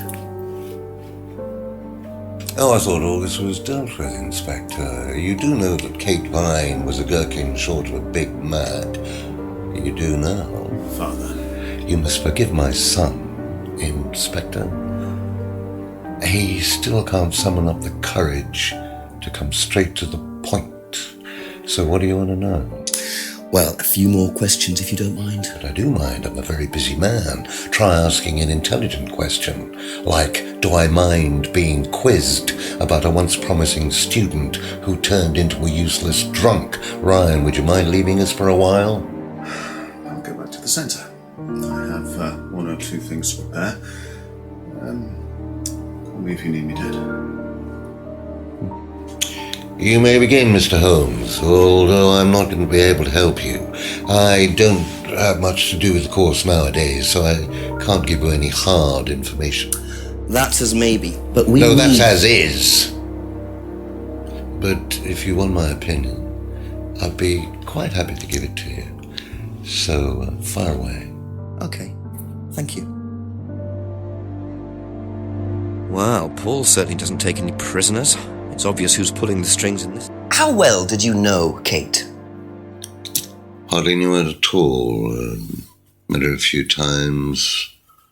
But the course, that's about all. So when was the last time you saw her? Last Friday. I just popped out of the course and about 7. Did you speak to her then? It's possible. And how did she seem? Was she happy, sad, preoccupied? She was drunk.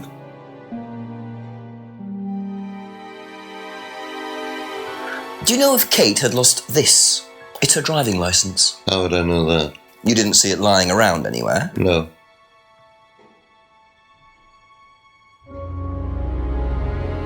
Did you know anything about Simon Thompson's bike? No.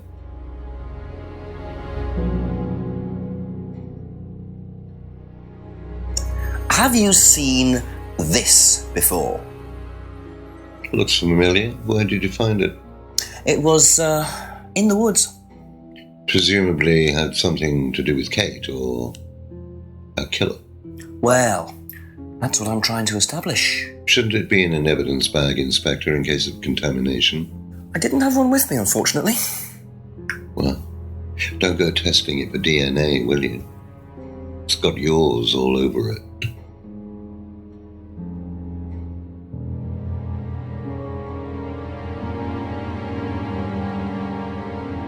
Ever tried Simon's homebrew? Simon Thompson? No, I haven't. I wouldn't touch anything that has had Simon's fingers in it.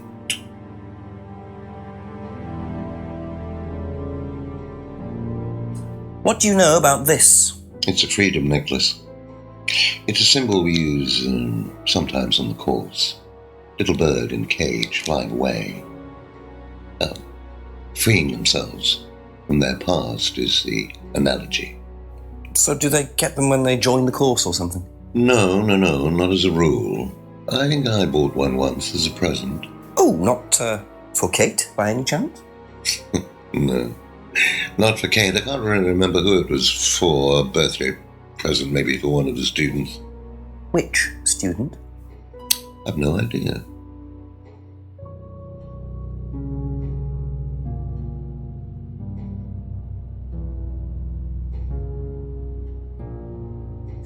What do you know about this? Looks like a mask.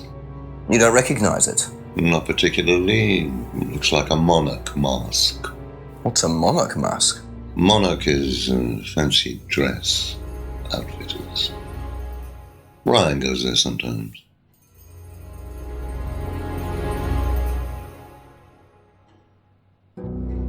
Could you tell me a bit about this? Had it designed by an agency. And when was that? Last year. Is that when you started the business? Yes, I suppose so.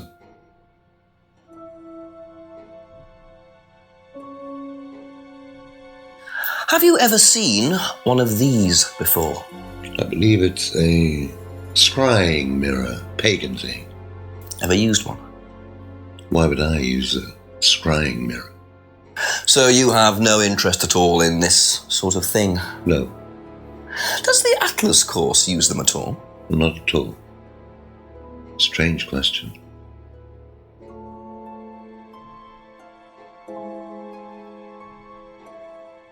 What did you hear about an argument in the pub last Friday? I didn't go to the pub last Friday. You didn't hear anything about an argument in the pub? Should I have?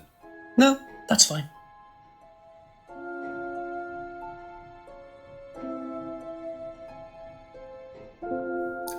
Know what this is, by any chance?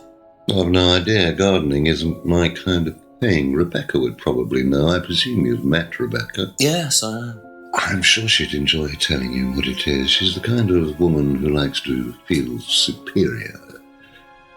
Would probably marry a millionaire and then decide to run her own pub. Yes, why was that? Well, she isn't exactly housewife material. She likes to be in control, like Ryan. Shame, isn't it, that I'm in control of both of them?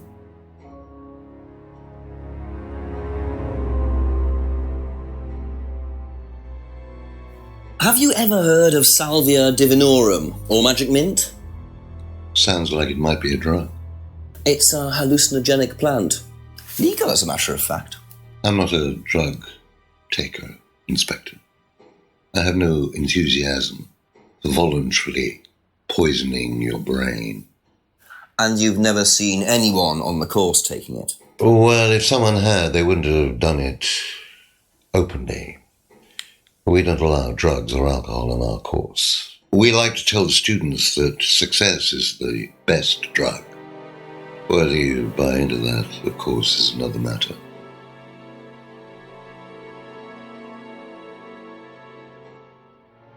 How well did you know Liam?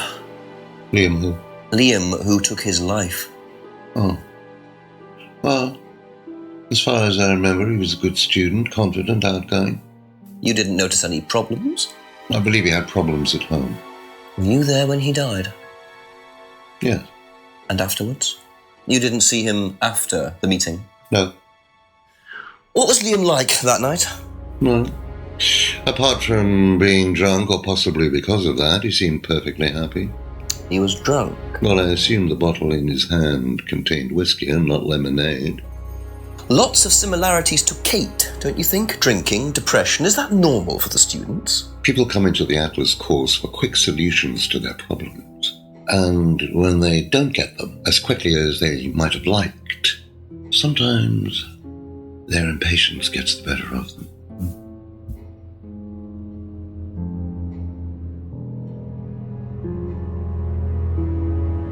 If I did this, would it mean anything to you? I presume you've seen an Atlas student doing that. Ah, so this is an Atlas thing. Well, it wasn't exactly our idea. The students started doing it spontaneously to show commitment to the cause. Cute, really. Which student did you see doing that? I'm not sure. But he was carving it into a tree. I told him to stop. Did you really? Why? Defacing public property.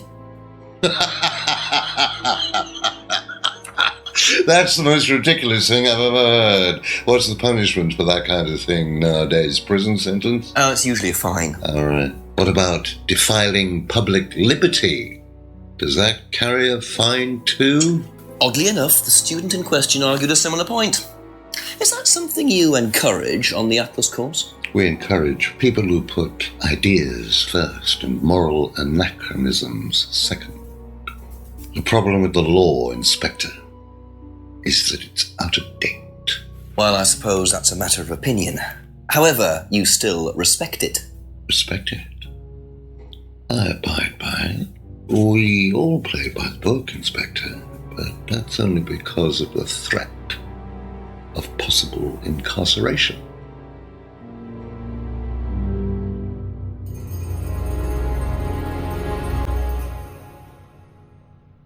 Can you tell me a little about the Atlas phrase, free to be free? Where did you hear that? I was talking to one of your students. It's a little phrase we conjured up to summarize our objectives. What is your objective, if you don't mind me asking? Mine, or do you mean the course's objective? On the course. The objective of the course is to free people from bondage. We teach that most people are crippled by their past, by guilt, their attitudes, their beliefs, all that kind of nonsense. Guilt cripples people. Feeling guilty in business is like a meat eater feeling guilty in an abattoir. Guilt comes from the archaic emotional centers of the brain. It's a vestige of our animal ancestry, that's all. In business, you heed it at your peril. I'm sorry, Inspector, my house appears to be haunted. Would you mind closing the door? So, you believe that guilt has no place in business? None at all. I have few beliefs, Inspector, but that's one of them. And what if you have done something wrong? Well, that's the whole point. Guilt has nothing to do with it. Interesting opinion.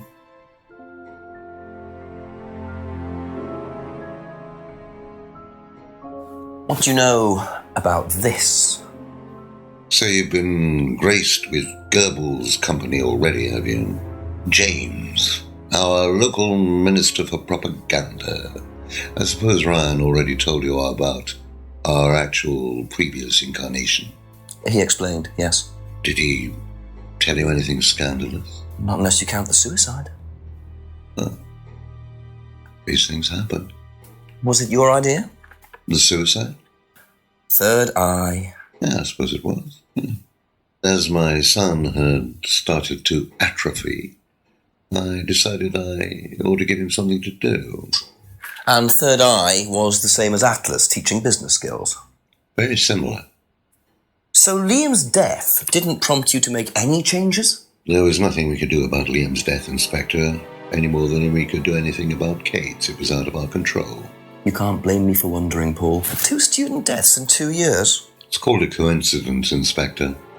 I expect they ate fast food also. But you're not investigating all the local chippies, are you?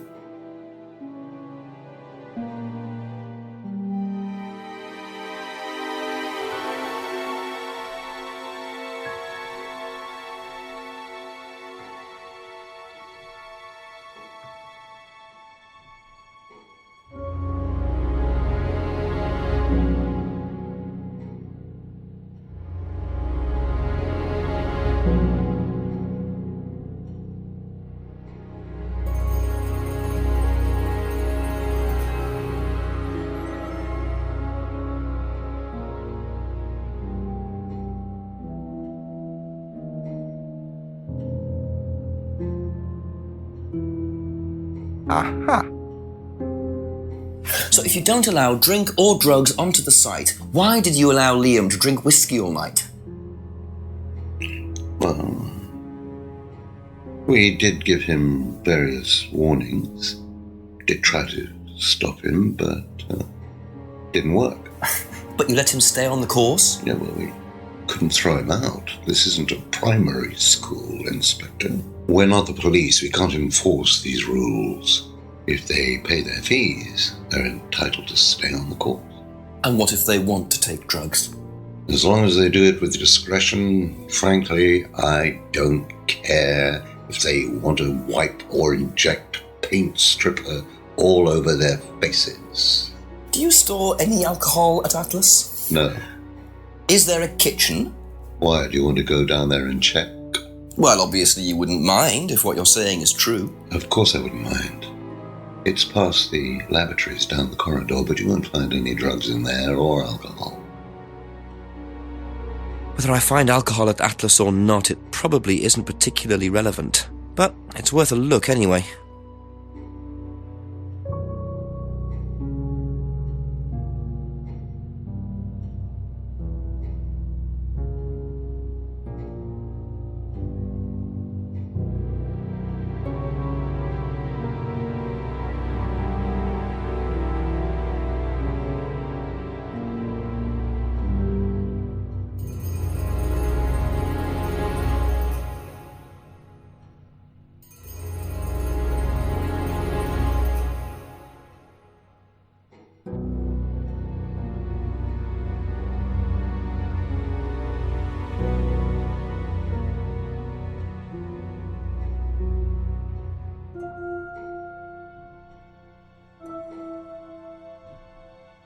That's all for the moment. Thank you. I get the feeling I might be seeing a lot of Paul tonight.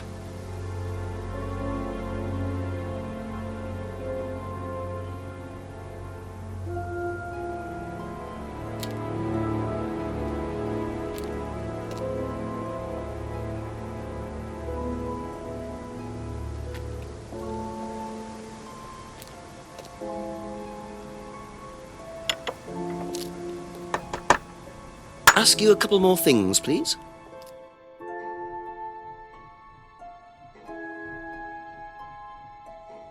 Be back later on, if that's okay.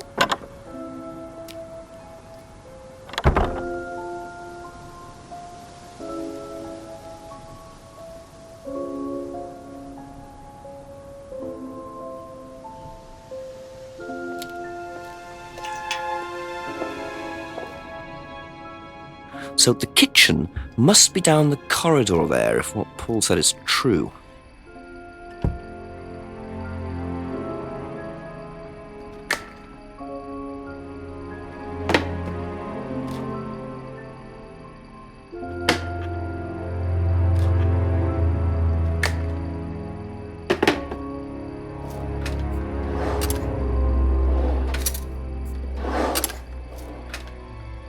Interesting. Well, there's a TV right there with a DVD player. I don't think anyone will mind if I have a quick look at this.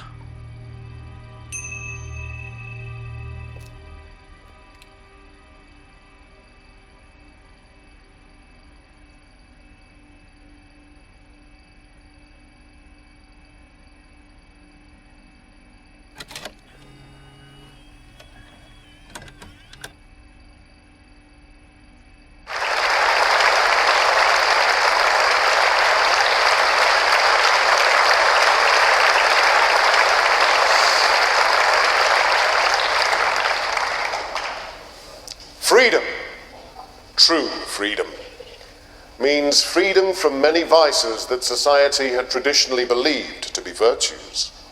Self-criticism, self-doubt, guilt.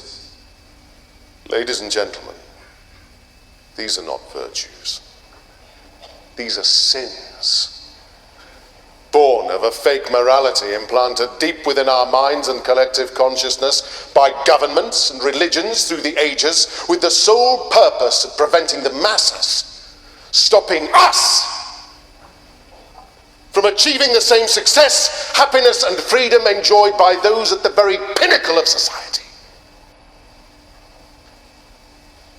I'm going to show you that common morality is nothing more than the cynical creation of an elite desperate to stay in power. An elite hell-bent on preventing you from reaching your full potential by making you feel guilty for pursuing success. But the good news is that you can take back control. You can become the success you deserve to be. Atlas will give you a unique and powerful advantage. Life in all its technicolor glory can be yours. All that you have to do is to stay, embrace it, enjoy it, and learn to love your ambition. Welcome to Atlas.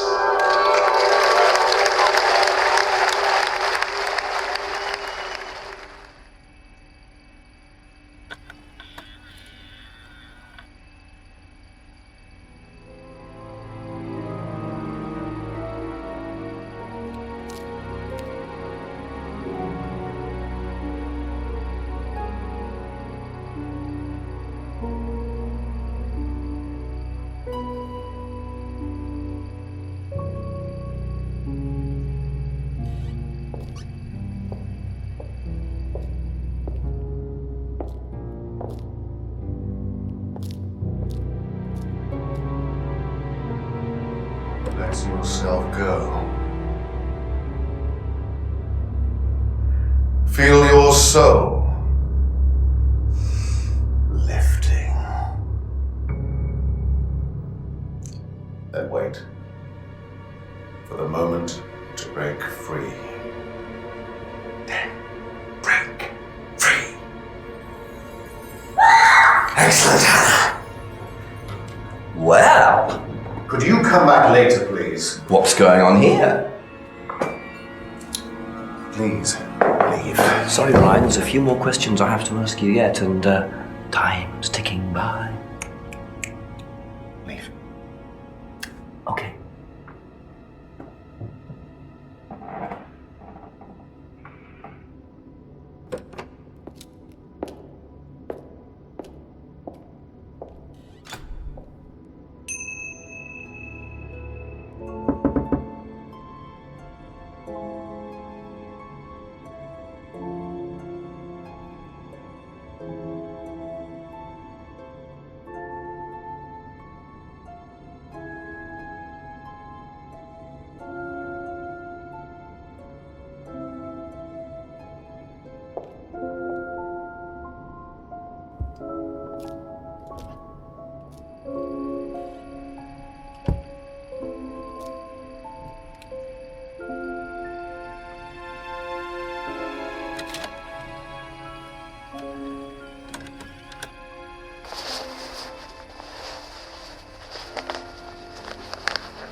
Well, that was odd.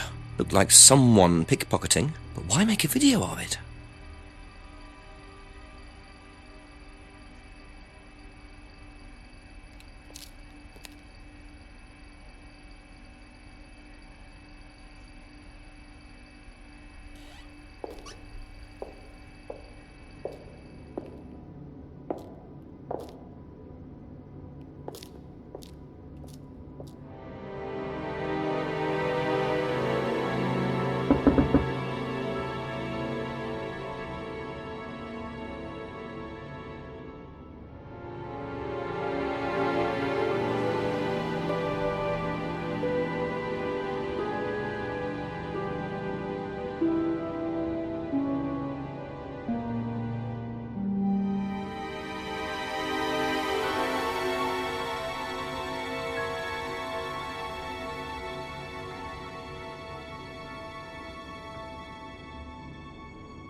So, those are Ryan's guitars, kept in a garage. Not really the best place to keep them.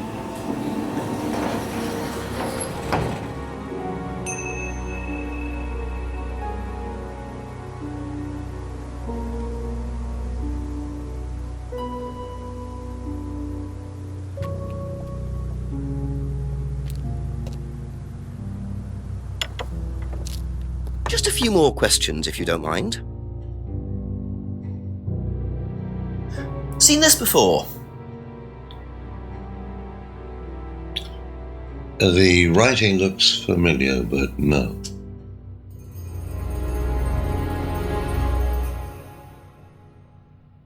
What can you tell me about doll burning at Atlas? Not very much. It's one of Ryan's ideas. My son is under the illusion that he's a genius.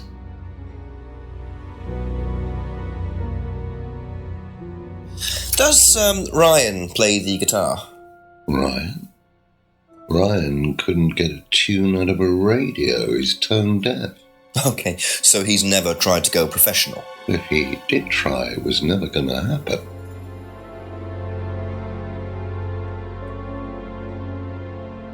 Okay, that's it for now. Thank you.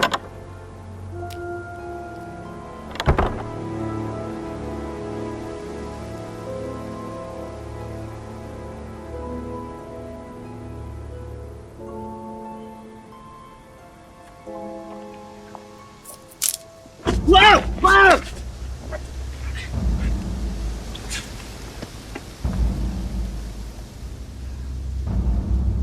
The DVD! That's all they took. It must have been deliberate. Someone clearly wanted that back.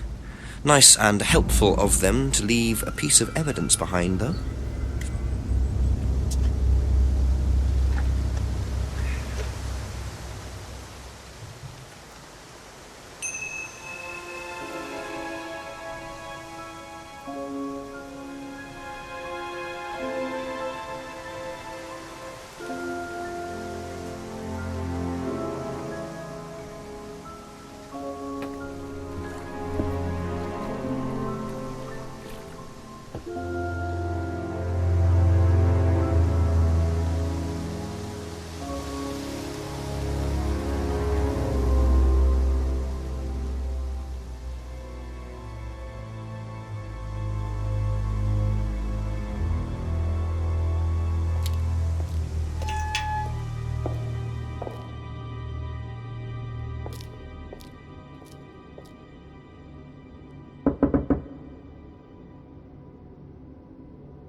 Ask about a few more things, please.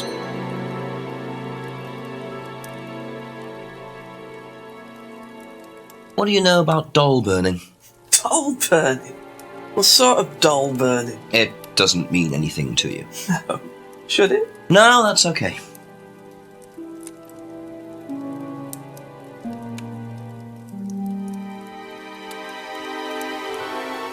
Seen this anywhere before? Nope. Thank you. Probably be back later.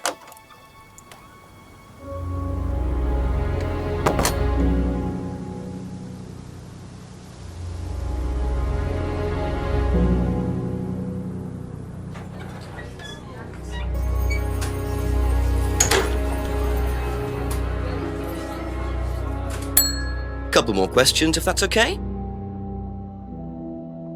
What do you know about doll burning at Atlas?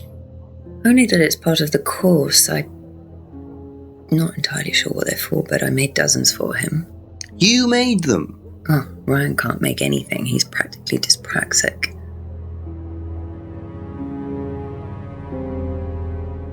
Does Ryan play the guitar? He tries. He does keep wasting money on them, though. I think he believes if he buys the right one, he'll suddenly turn into Jimi Hendrix. Sad, really. I just let him play in his room. As long as he plays in there, I don't mind. Have you seen this before, anywhere? Well, I know the shop, costume shop just outside the village. Ever used it? Not personally, but I think Ryan might have. Thank you. Probably be back later.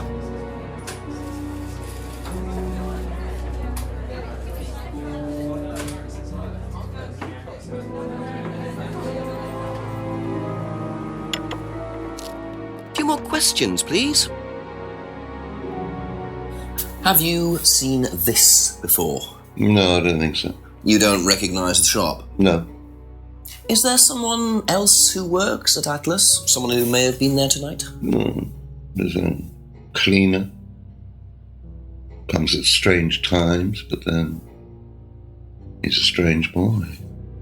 Work experience. As a cleaner? Well, we did try him in accounts, but didn't work out.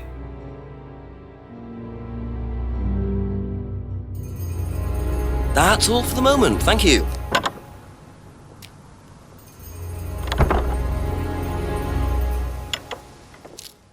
Ask you a couple more things, please.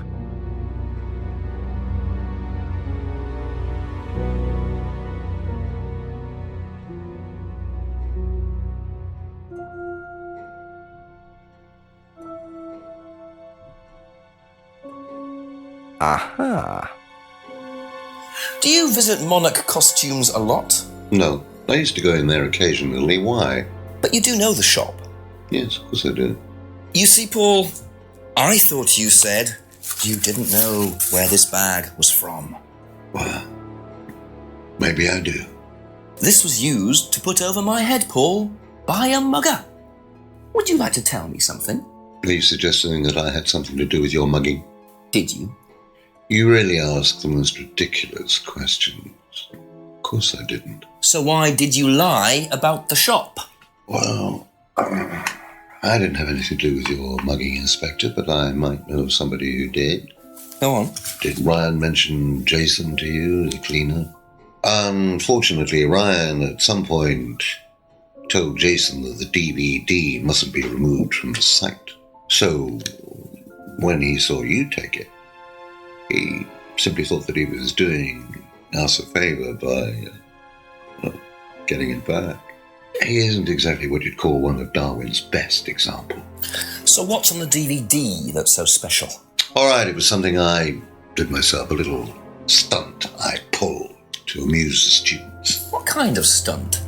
I pretended to steal from the students. I emphasise the word pretended. The students knew all about it afterwards. Everything was above board. Steal from students? Why? We were doing a piece about pushing the limit, so I decided I would show them how it was done. Oh, don't look so serious, Inspector. I returned everybody's things immediately afterwards. No harm done. And when was this? Last year sometime. At Third Eye or Atlas? Third Eye, I think. And this was before or after Liam died? Well, since you'll probably find out anyway, it happened to be on the night that Liam died, as it happens. Before you ask, no, I didn't steal from him. Do you think it's a good idea to encourage students to steal, Paul? I wasn't encouraging students to steal. Policemen are so literal. Life is shades of grey, Inspector. Much as the Force might like it, it doesn't divide neatly into blacks and whites. Now, if you don't mind, you'd have to excuse me for a moment. You know where the door is.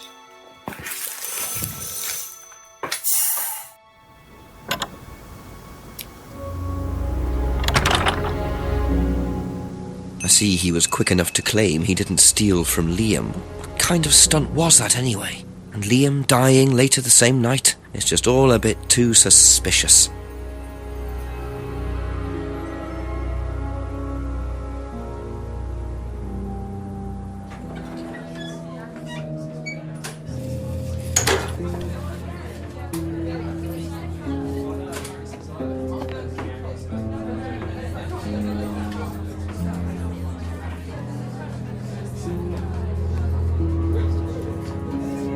A few more questions, if you don't mind.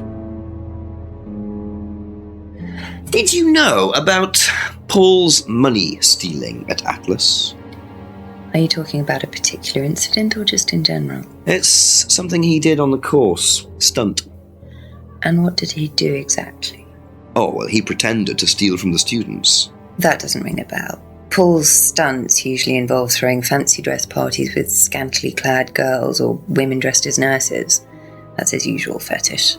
When was the last party he threw? Sometime in the summer. I didn't stay long.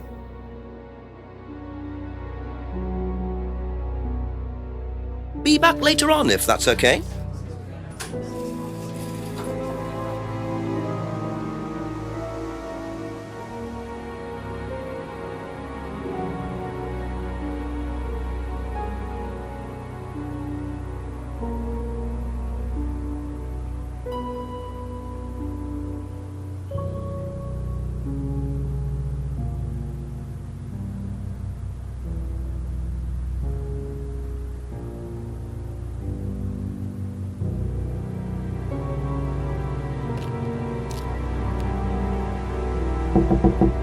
A few more questions, if you don't mind. What do you know about doll burning? Not on the course. It's a ritual thing. It's getting rid of things that you don't need. Throw it into the fire. And that's a good thing?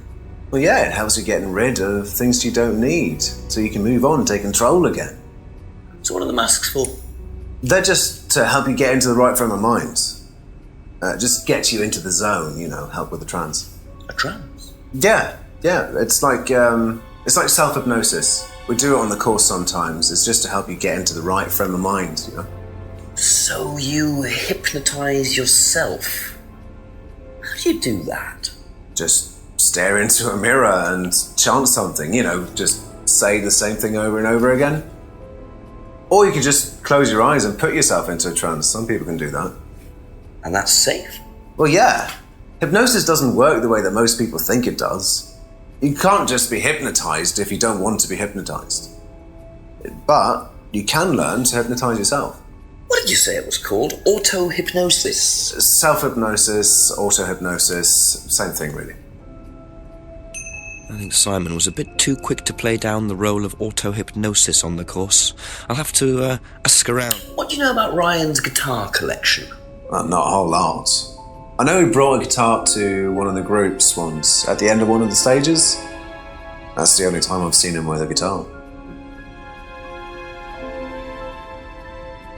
Seen this? You know the shop? Yeah, I know the shop. I hired something from them last year, I think. This for a party, I assume? Yeah, something like that. What do you know about Paul stealing money from students? Part of a stunt or something? What, did he do that? I've never heard about anything like that. No, it might be part of the risk-taking thing, though. Explain that. Well, it's part of the course. You have to do something dangerous or risky, something you wouldn't normally do. Something dangerous? Well, not dangerous, just risky. Like saying something you wouldn't normally say to someone, or doing something unusual. Like stealing from other students? Well, we didn't do anything like that, but you have to tell everyone at the end of the course anyway. And you're not allowed to do anything that would hurt or offend anyone, or you're not allowed to do anything really bad. It's all pretend, really. It seems a bit odd for a business course. It works, though.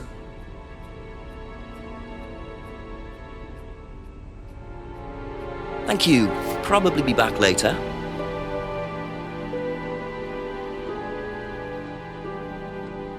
What do you know about doll burning? Doll burning, I think, was something that they did on the course. Simon mentioned it. Oh, they didn't do that when you were there? No.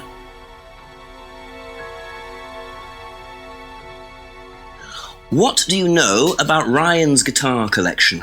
I know he plays, because he tried to buy one off me. Do you play? I used to. I used to be in a band, but I was a singer as well, so I got away with it. Singer as well? Yeah, I used to sing in a band every night. But sometimes it was in a pub, but usually at Rebecca's. What was that called? It was called Blackstone. And this guy from a record company once came to see us, and he said the band was rubbish, but that I was good. So after that, I don't think they liked me much, and then we broke up after college. Can't hide talent.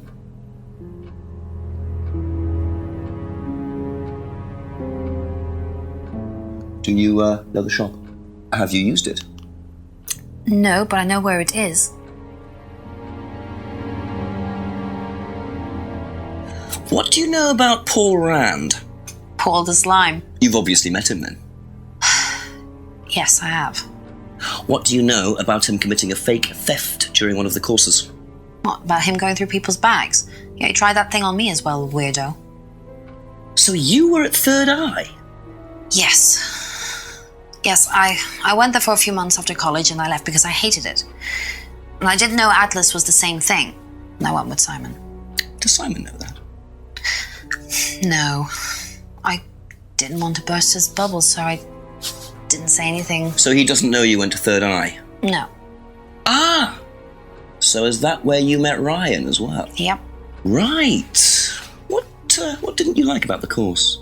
Well, it was stupid. They just made you do things to other people and be abusive just to prove that you could, and I absolutely hated it. What sort of things? Oh, just stupid things. Nasty things to prove that you could do it. It was about not feeling guilty. And it was horrible. That's why I left. And is Simon doing all of this stuff now? No, I think they had to stop because it was just getting ridiculous. I think somebody got arrested or something. Very interesting.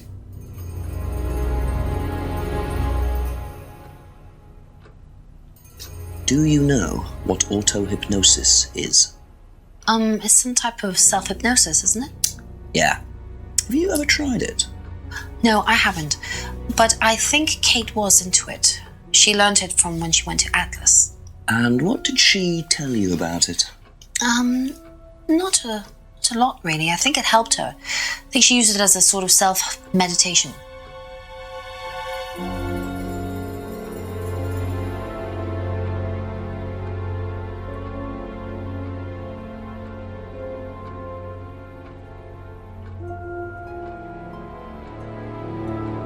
Aha. That band you sang in, Blackstone. Who else was in the band? Just a few people from college. Including Liam? Yeah. Why did you say you didn't know him? No, it's not that. I just thought you meant that I didn't know about his suicide. Did you? No, I was away on holiday. When he died? Yeah, I only knew him through the band. She definitely knows more than she's saying. She was in a band with Liam, but didn't know about his problem? I'm not sure I believe you, Emma.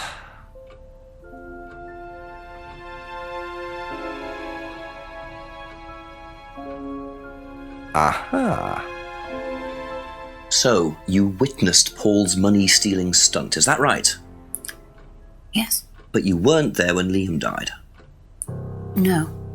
Don't quite understand that, you see, because Paul pulled the stunt on the same night. Liam died later that evening. I must have got mixed up. So you don't know anything about Liam's death, even though you were there on that night? No. Emma. I think you better explain, don't you? It was the stupid course, wasn't it? Go on. Well, we were all told to do stupid things and then that thieving thing happened and so... Take a breath, Emma. Liam killed himself because of me. Why?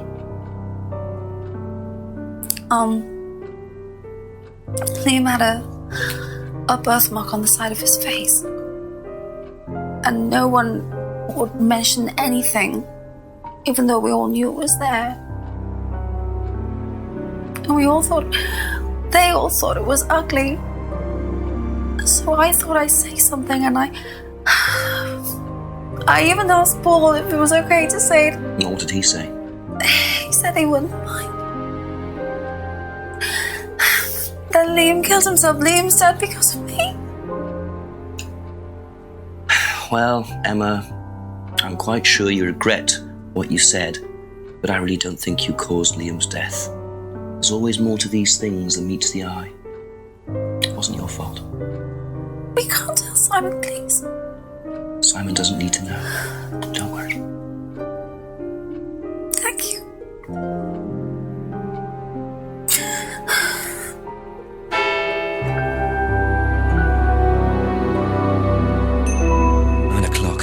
Poor Emma.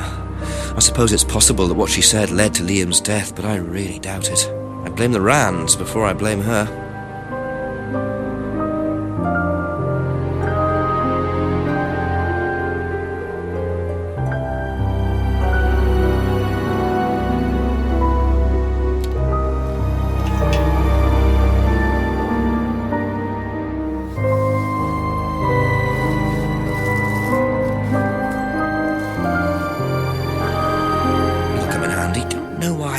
I remember to buy one.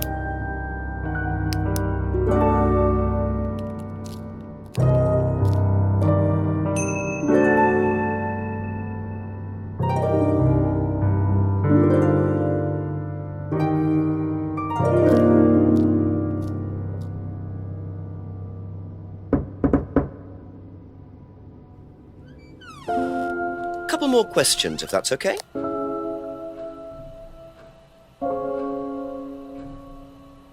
So tell me more about this doll burning. It's a symbolic ceremony we perform every few weeks on the course. What's it about? It's about burning your old personality and finding a new one, a better one. So the dolls are... You. They represent you from the past. Each doll has a picture of the student as a child or a teenager. And they burn the doll and symbolically destroy their old personality. It's quite simple but effective, I find. And why did that girl shout? Because it's an emotional thing. She's quite clearly become very attached to her doll. They do spend the first month with them. We tell them to take the doll everywhere with them before they actually go through the doll burning. And you believe that's a good thing? Destroying your past? Of course it's a good thing, Inspector. We're all shackled to our past. Particularly you, by the sound of it. Perhaps we should make a doll of you, Inspector, and burn that. What do you think? No, thank you. You're probably right. I'm not sure it would do any good anyway.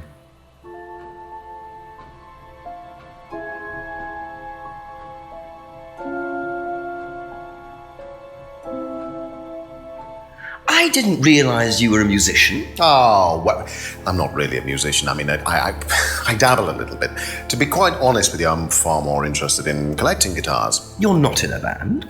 Well, I did audition. I did audition a few years ago. When I say a few years ago, of course, I mean about 20 years ago. Doesn't time fly? What band was that? Oh, I can't remember. Something Stone. Aren't they all called Something Stone? Hammerstone. That's it. And you still collect? I haven't bought a guitar for over a year. I feel I've moved on.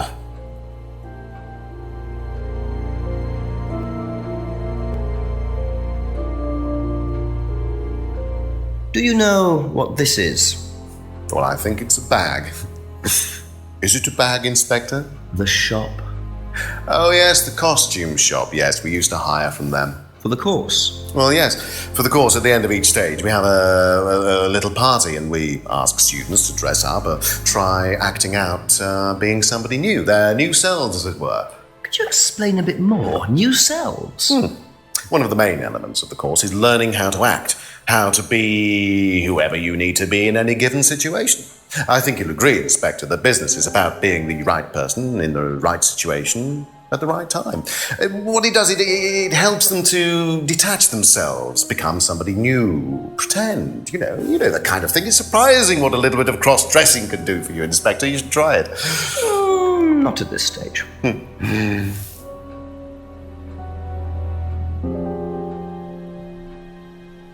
What do you know about your father's money-stealing stunt? Oh, well, yes, that was something that Dad decided to do as part of the shock aspect of the course. But he went too far, you believe?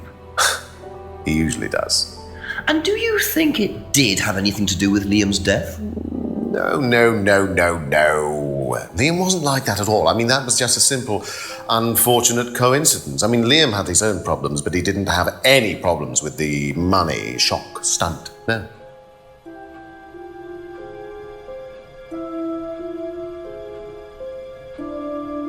Can you tell me about auto-hypnosis? No.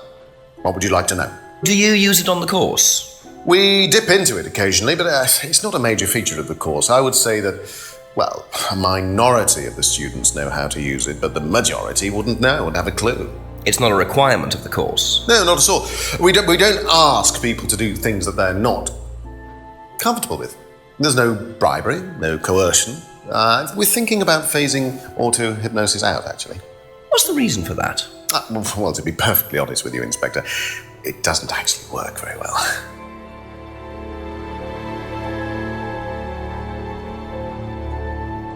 What do you know about Emma Bowman criticising Liam before his suicide? I was there. I witnessed it. Well, I know Emma blamed herself for his death. Did she? Well, she was upset and all of that, but I wouldn't blame her, Inspector. I really don't think she had anything to do with it at all. You don't think? Liam was a very confident person, very outgoing, very strong individual, or so it seemed. I mean, people are free to do what they like. Even something as irreversible as bumping themselves off. Sad though that is, of course.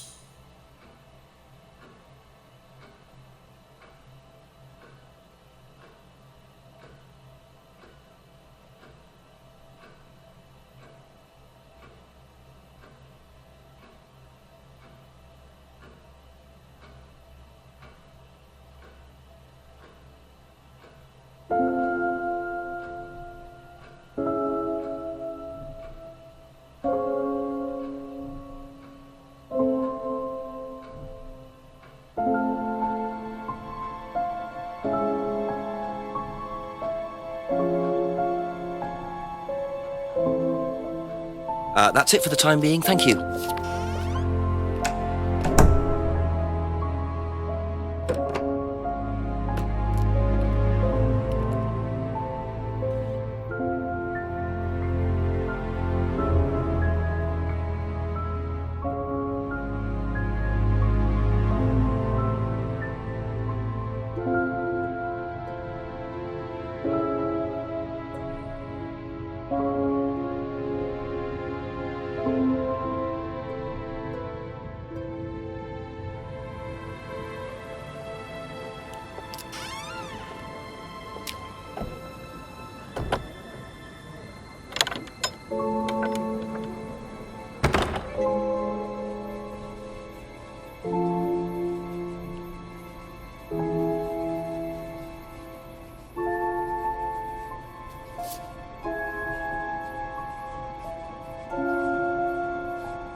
The mask symbol again.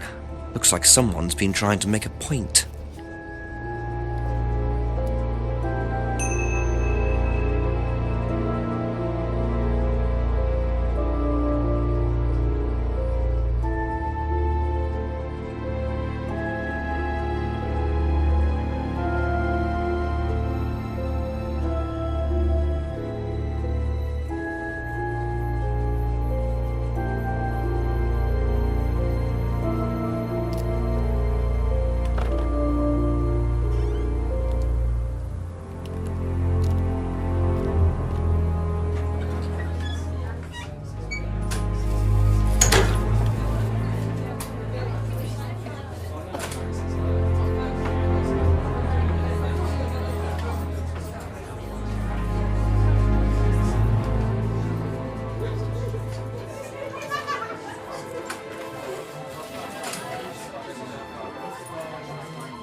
A few more questions, please. Thank you.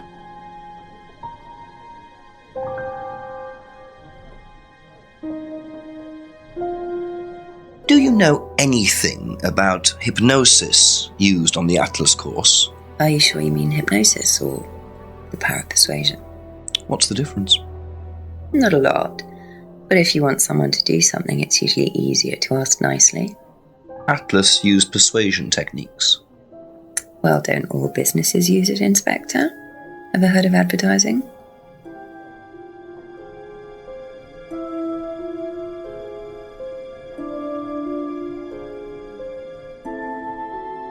Have you ever seen these? It's Ryan's car. It got vandalised last year. His camera had been stolen, so I took pictures. Whoever did it made a mess, didn't they? But nobody was prosecuted for it. Not that I remember. The insurance paid out, though. Thank you. Probably be back later.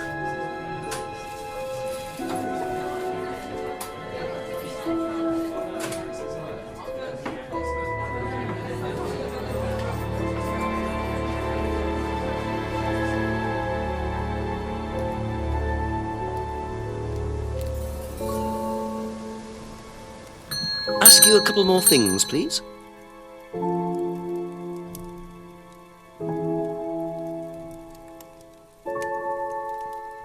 Ever heard of auto-hypnosis, James? Self-hypnosis? Yeah? And what do you know about it? It's another name for scrying. Some people call it auto-hypnosis, I call it scrying. Right. So you're saying scrying is just self-hypnosis? Scrying? You can scry on anything. I don't use a mirror. I can scry watching the clouds. Maybe the water on a lake in the moonlight. And when you're watching the water, what happens? You go into a trance? You lose yourself in your unconscious. You go deeper and deeper. You swim around. Try not to go too deep. Because if you go too deep, you start drowning. Then you get dragged down to the bottom. As long as you stay swimming, come to the surface again. Then you wake up and see the world as it really is. It's like a journey to a place people talk about, but no one's ever seen. You're thinking about Kate, aren't you? What makes you say that? She bought a mirror. Sold her one last year. Was she into using mirrors like that? No idea. But she bought one. Right.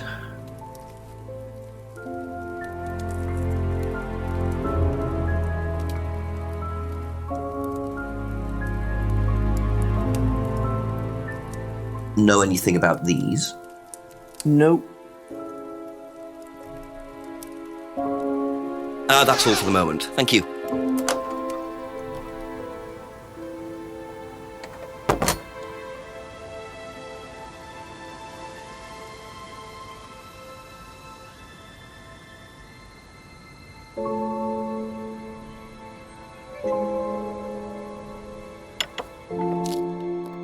Just a few more questions, if you don't mind.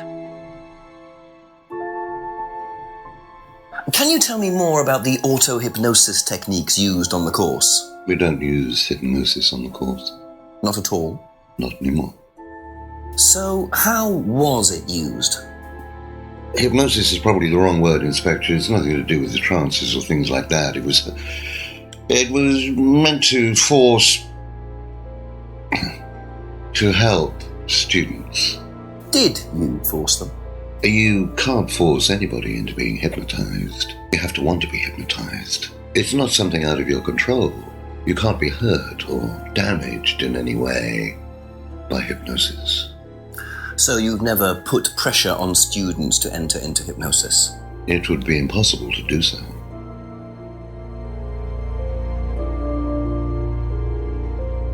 Do you think Emma's criticism of Liam on that last night led to his suicide? I doubt it helped.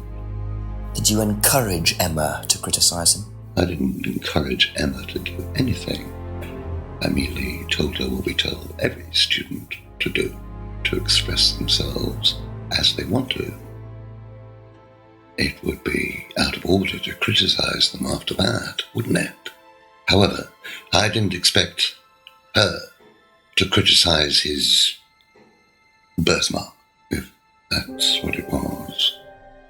That's a decision she took herself. So you didn't know her well? No, not at all.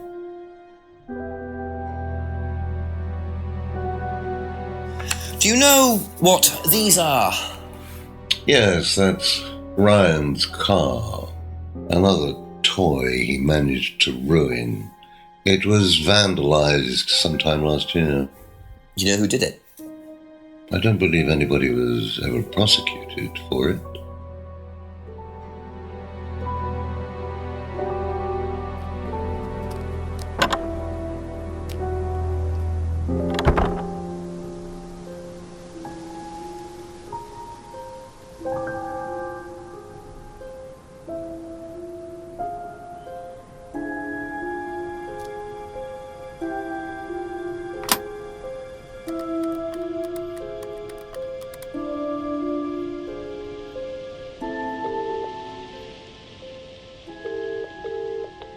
Jenks, I presume. Yes, Chief, bit more news. It turns out Emma was with Liam on the night he died, and she thinks she caused him to commit suicide.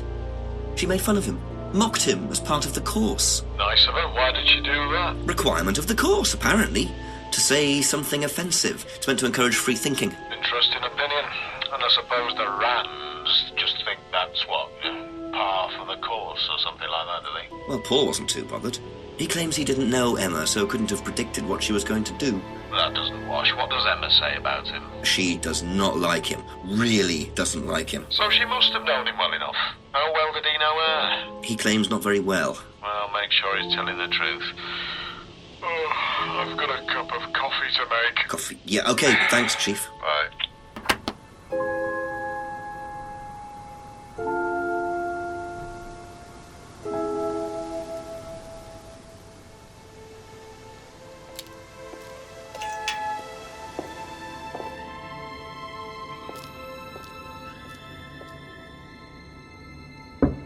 Ask about a few more things, please.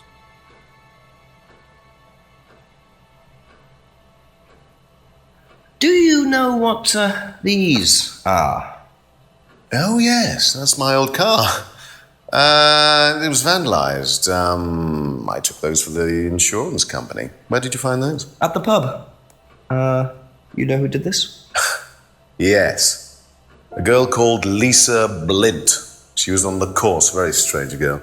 And why did she write the words devil worshippers all over your car? Well, she was a very strange girl. She had a lot of psychological problems. I'm not entirely sure, Inspector. I mean, she took a dislike to the course for some particular reason. I couldn't quite put my finger on it. And she asked for a refund. I declined. And she decided to spray her disapproval all over my car. Odd thing to spray, isn't it, though? Devil worshippers? Well, she was a very odd girl, Inspector. Maybe she thought it was a way of getting back at us. I have no idea. Did Rebecca know about it? Well, yes, she did, but I wasn't about to unleash Rebecca on her. She can be quite fierce sometimes, you know. And I mean, the girl wasn't vindictive. She had psychological problems. She lives in the village, actually. The run-down house at the end of the lane. Can't miss it. Really? Right, thank you.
Be back later on, if that's okay.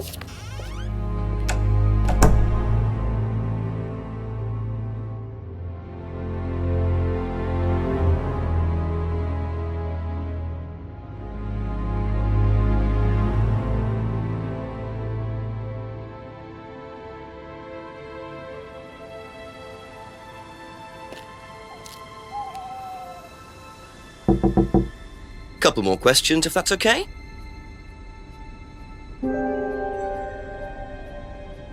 Have you seen these before? No. Don't know the car. Okay, that's it for now. Thank you.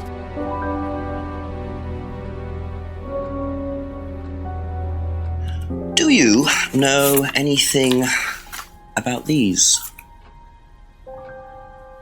Nope. Sorry. Thank you. Probably be back later.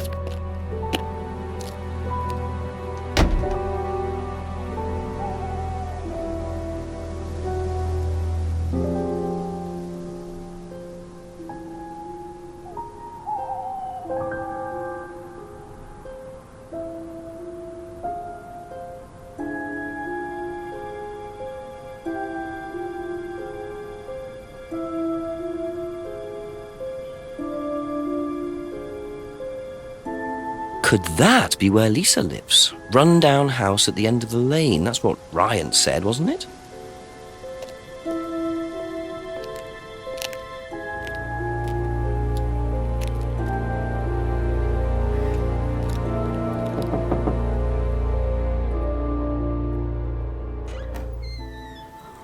Is it Lisa? Yes.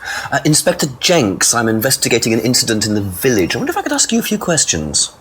What sort of incident? I'd rather come in and discuss it if that's all right with you. I promise I won't take long. Thank you.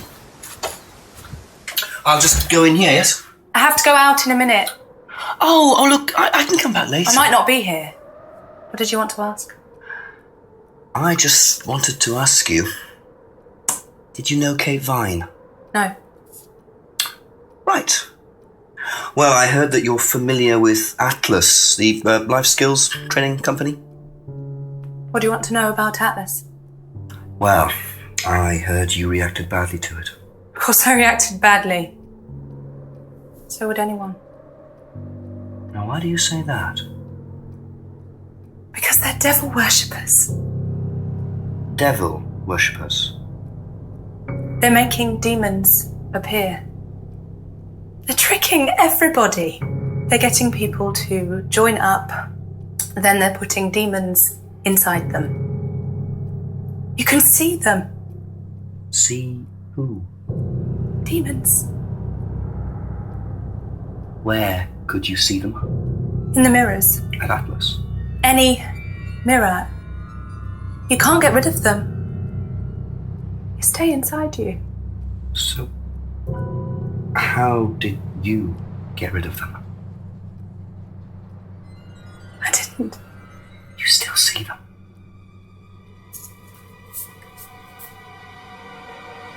I just don't look. I put all the lights on. I make sure it's all bright. I put them on when I need to look in the mirror. If I make sure everything is bright, I just see myself without seeing the other person. Who is the other person? She's like me, but older. It's like her eyes sink in. She's all wrinkled, with a wrinkled mouth. Like she's dying. And then I realise I'm her. I'm not me anymore. I'm her.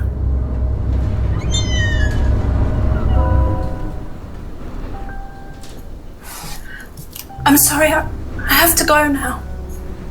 I'm sorry. I'm sorry.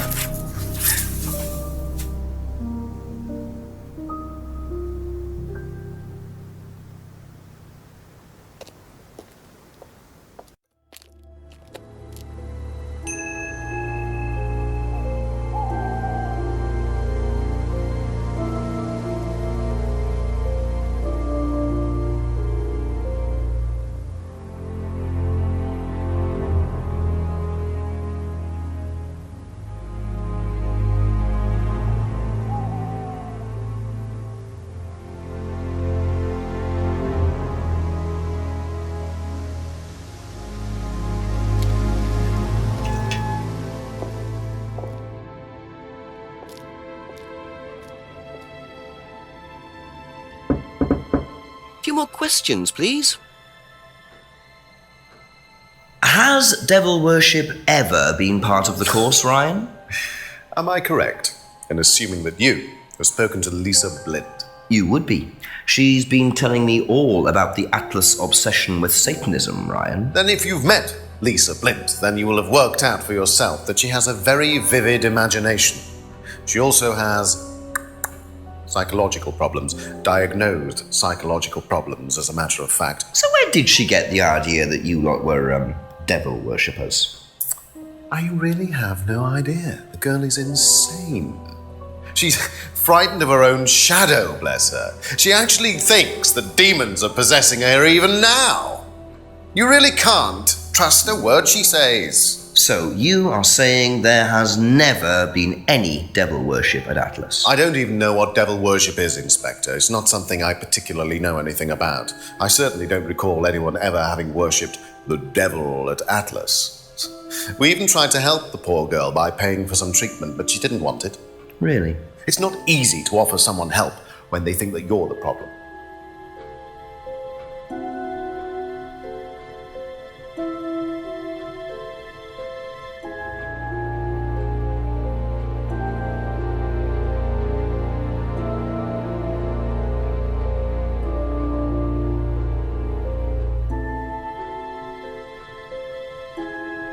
Aha. So you used to read a lot about voodoo and satanic rituals, but you don't know anything about devil worship? Well, obviously, I just meant we don't worship the devil. We're not devil worshippers here at Atlas, Inspector. Ridiculous. But the point is, Ryan, that you claim not to know anything about it, but admitted you were obsessed with it when you were younger. Are you sure none of that made its way onto the Atlas course? And that Lisa isn't basing her beliefs on anything within that course? Lisa isn't basing her beliefs on anything other than her own imagination, Inspector. Look, we do use some techniques that some students find difficult, disturbing. We encourage them to see things differently, that's all. And some people simply aren't up to that. Some people, like Lisa, that's why we introduced the aptitude test. What's the aptitude test? This.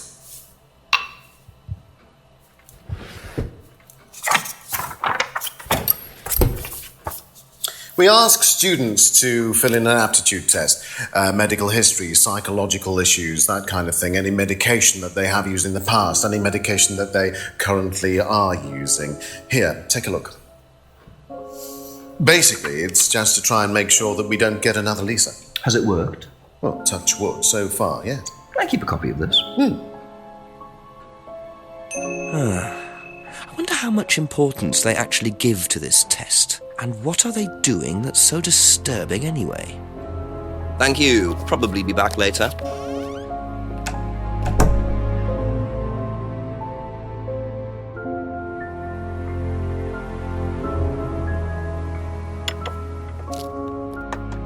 Ask you a couple more things, please. Do you know anything about devil worship, Paul? I beg your pardon? Devil worship? Satanism? Am I missing something here? I heard Atlas had elements of Satanism on the course. You were misinformed. We're a training company, we're not devil worshippers. What kind of a question is that? So you've no interest in the occult? No, Inspector, I have no interest in the occult any more than I have interest in pole vaulting, cheese making, or snake charming. Anything else you want to know that I'm not interested in? That's fine, thanks. Can you tell me a bit about this, please? It's the Atlas aptitude test. What do you want to know? What does it test, exactly?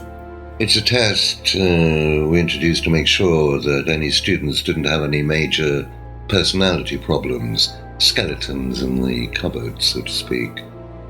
We introduced it because we had a little bit of a problem with one of the students. Lisa. You are well informed. And what do you think it was that disturbed her? I believe that the course proved to be too demanding for her. We discovered that she had one or two psychological problems and she couldn't handle it. And did you change anything else on the course, apart from introducing the test? We increased the entrance age to 21. Well, wasn't much, but it's about the only thing we could do. We didn't want another Lisa. We didn't want students turning round and suing us, did we?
Aha. You say you didn't know Emma, yet you bought her a freedom necklace. I don't remember saying anything about buying Emma a necklace. So you didn't buy her one? So you did buy her one. So that means you must have known her, and quite well too. Stop making such a big thing about this, Inspector. Look, I've been around a few years. The clock is ticking, and I admit I have an embarrassing weakness for attractive women. It was a stupid mistake, but that's all it was. So you're saying you tried it on with her? No, I didn't try it on. I bought her a necklace. I'm not aware that there's a law against buying presents unless, of course, the Third Reich has been elected while I was at a bridge party. Emma was old enough to make decisions for herself. And as a matter of fact, she decided that she didn't want to be bothered with an old fool like me. So nothing happened, no mistakes, nobody got hurt. All right. Like father, like son. No surprises there. I wonder how many students Paul has tried it on with.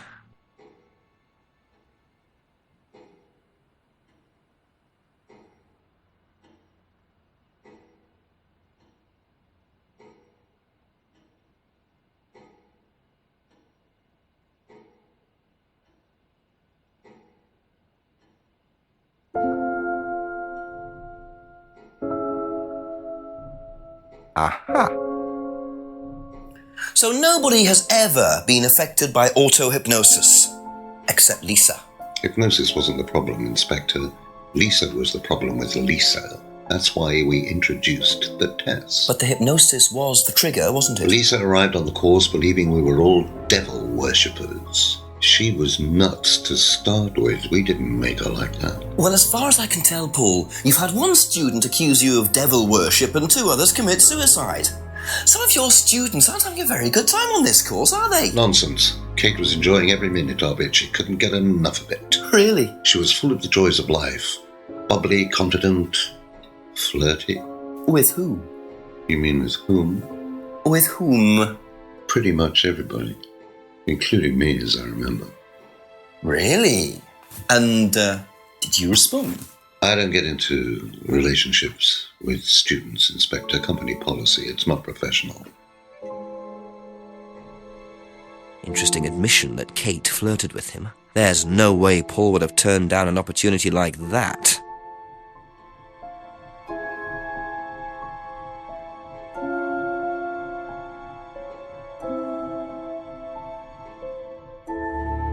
Aha. So you avoid relationships with students, except for Emma, who you tried to date. Oh, come on, Inspector. That was a long time ago. And what about Kate Vine? Did you try to date her or not? Don't be so ridiculous, Inspector. Kate was an exceptionally clever girl. She knew exactly what she wanted, and she knew how to get it.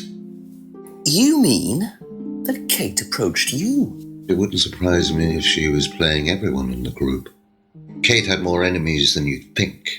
She was a very, very manipulative young woman.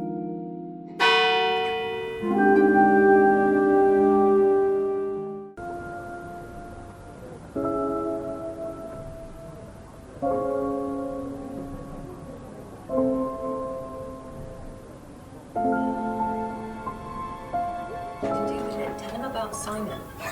I really don't think it's my place, darling. It is your place here. I just don't want to tell tales. Tell him about Simon. You know what happens when I don't do as I say. Ah, so it's going to be that kind of evening, is it? You should say the cards, right? Only if you deal. Problems? Hello, Inspector. See you later.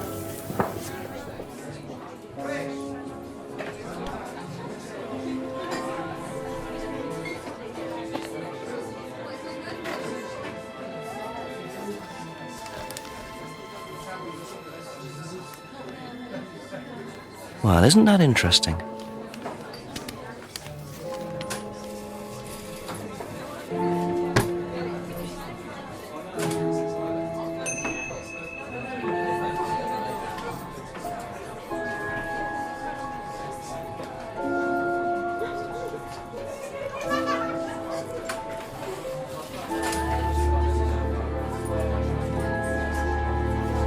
A few more questions, if you don't mind.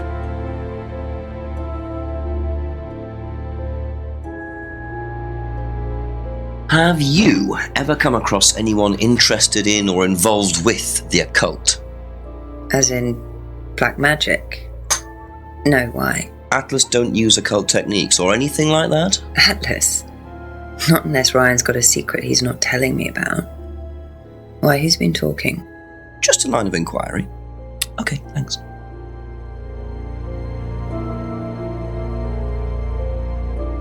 Do you know anything about this? It's the aptitude test, isn't it, for Atlas? What do you want to know? Do you know why it was introduced? I think they had some trouble with some unsuitable students. I suppose you have to be careful who you work with. The cupboard downstairs, there's a lot of unopened stuff in it. Is there? Prescriptions. Made out to you. Oh, they're just spare painkillers. The chemist always gives us too many. He's a friend of the family.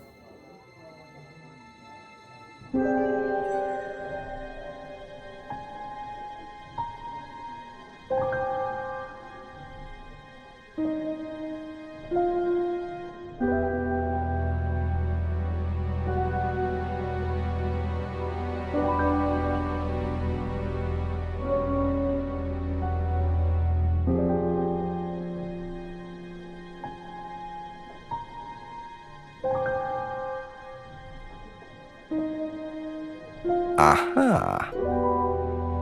So, you don't take any medicines except for prescription painkillers. Well, they're not actually for me, they're Ryan's. For some reason, the chemist always makes them out to my name. He's an old gentleman. Does Ryan need prescription painkillers? Yes, he's got arthritis. Really? He's young to suffer from that, isn't he? He doesn't have it badly, but he does need medication from time to time. What medicine is it? I couldn't tell you, to be honest. Ryan will know. So Ryan's the one using the prescriptions. I think I might have a word with him, work out exactly what this medicine is. Thank you. Probably be back later.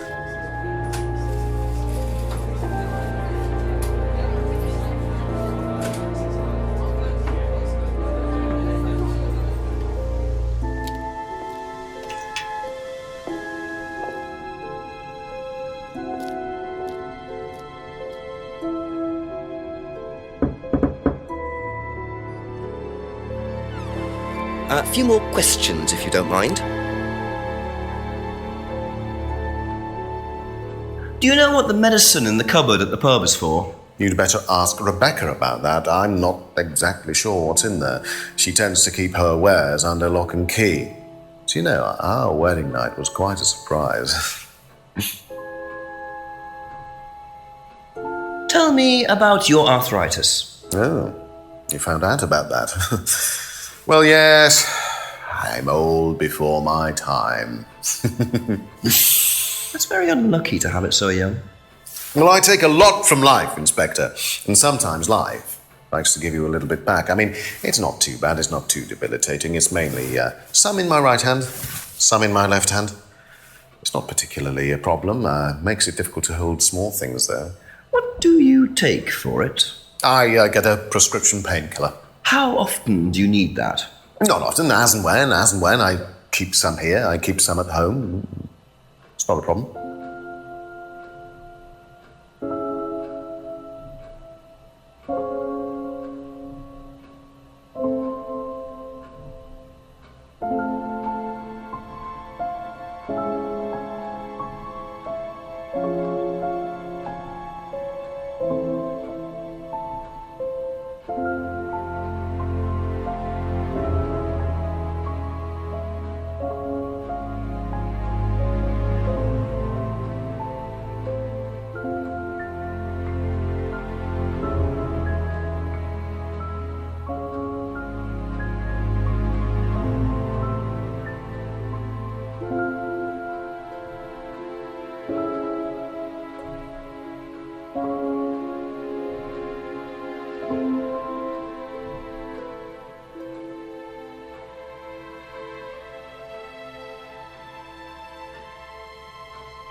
Aha. So, you don't keep any medicines on site at Atlas? No. Except your prescription painkillers? Well, these are not available to the students. But they are kept on site? Yes, but they're locked away. They're kept in the storeroom. Nobody would have access. You're sure about that? Absolutely sure. And what are the painkillers, Ryan? Painkillers. Just painkillers. Normal painkillers. Paracetamol, codeine, morphine. Well, all right, they're morphine tablets, yes. Oh, really? Oh, come on, Inspector. I know what you're thinking, but there's no way Kate could have had access to them. Because they're in the storeroom? Well, not just that. She wouldn't have even known about them, or where they were. Sure about that? Yes. So it is morphine Ryan's taking. The pieces are starting to come together. Now I just have to work out how Kate got hold of it. If it was Ryan's morphine she got hold of course.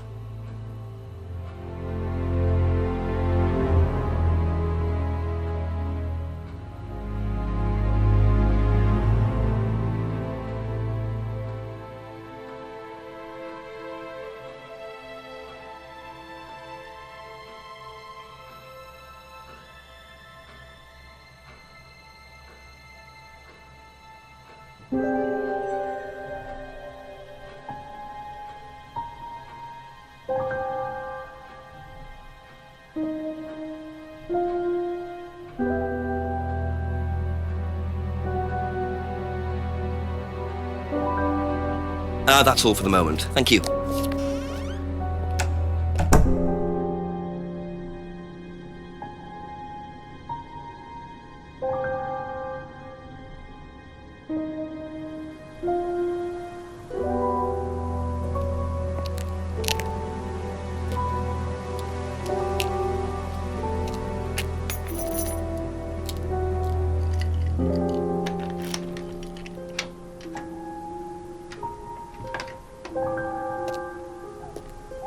Bit careless, Simon.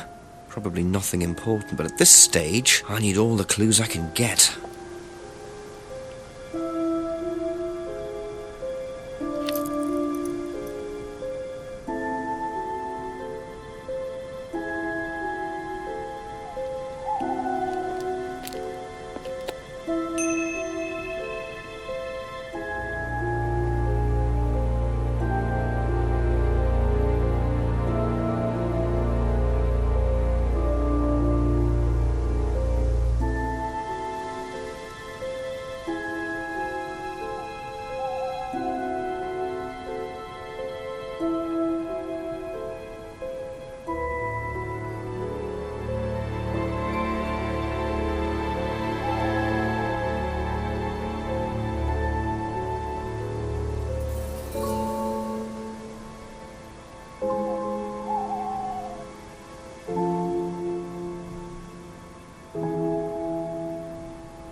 Couple more questions, if that's okay.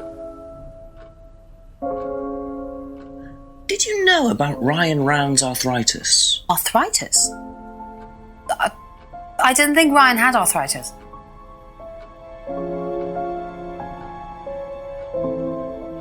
Have you seen one of these before?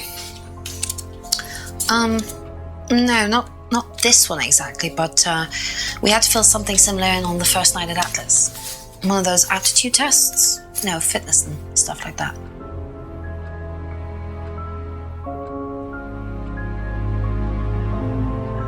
Have you ever heard about there being devil worship at Atlas? Devil worship? No. Definitely not. Who said that? It's just something I heard. Okay, thanks.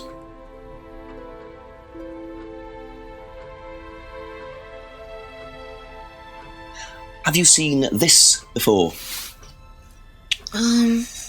Nope. Sorry, never heard of him.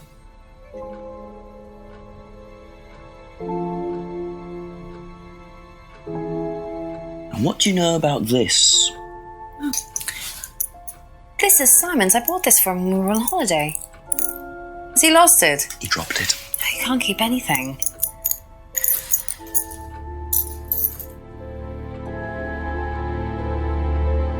Be back later on, if that's okay. What do you know about devil worship? Devil worship? Where? At Atlas. Devil worship at Atlas? No, there's none of that. Did you do a test before you started at Atlas? Oh, yeah. It was all just questions about if I had any illnesses or mental health problems or stuff like that, you know. But they didn't actually ask for any proof, so I could have lied through your teeth on that one. Don't think they actually checked. Interesting.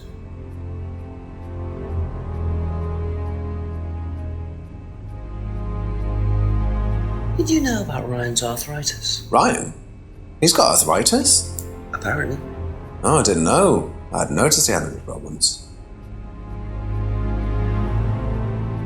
I think you dropped this outside. Someone you know. Oh, this is just from some IT guy I met. I don't need it. Fair enough. I noticed some numbers on the back. Do you need these? I don't know. What is it? 1905? Oh, yeah, that's just a pin for something. It's okay, I can remember it. So not an offshore savings account or anything? No, it's not important. Is this yours? Yeah. That's from my keys. Where did you find that? Just outside. Right. Oh, it must have come off when Nathan dropped my keys off. He was borrowing my car. That's very trusting. Yeah, I suppose it is. I am a bit too trusting, really. It's a new car as well.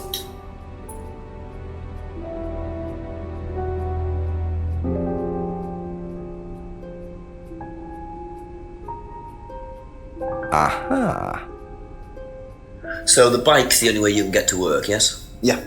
What's wrong with the car? I can't drive the car yet, can I? I don't have my license. Right. I got a windfall from an insurance payout. Just figured I'd buy something sensible with it straight away instead of wasting the money. What was the insurance payout? It was for a laptop. It got stolen down at Atlas. At Atlas? Well, they didn't break in. I think they just walked in and took it. The laptop was in a storeroom, but I think the lock was broken, to be honest. Doesn't sound like they're taking their security very seriously. Actually, it got a lot better after that. I think I'll check it anyway. Must have been a very nice laptop to be able to buy a car with the insurance. Or a very cheap car. Might have to have a talk with Ryan about his security measures.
Okay, that's it for now.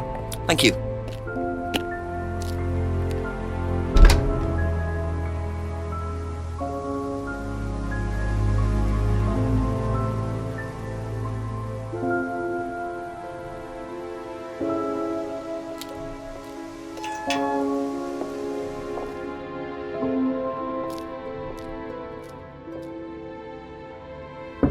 A few more questions, please. Thank you.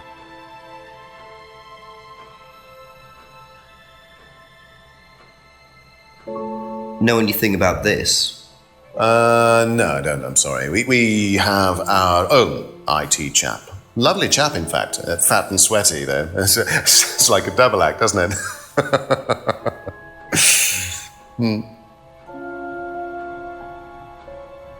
Have you seen this before? No, sorry. Were you at Atlas when Simon's laptop was stolen? Oh, I believe I was, yes. It was taken from the storeroom in the hallway. Was it ever recovered? No, we didn't catch anyone. We're quite exposed out here. Somebody could just have wandered along the lane, seen into the storeroom. It's not particularly secure. They could have been in and out within minutes. That's why we advise people to keep their valuables with them. You can't be too careful these days, Inspector.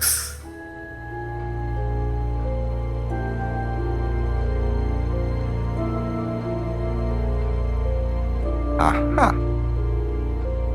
So the storeroom isn't particularly secure, yet you keep your morphine tablets in there. I thought you said no one could get access to the morphine, but they could, quite easily, couldn't they, Ryan? I didn't mean that storeroom. I meant a different storeroom. I keep them in there. Okay. So where was it locked up? It's upstairs. It's got a combination lock on it. Nobody could have access to it except me and Dad. Nobody. I might have a look at that if you don't mind. Don't mind at all. A combination locked room, I see. Well, I might have a look around for that. See how secure and combination locked it really is. Thank you. Probably be back later.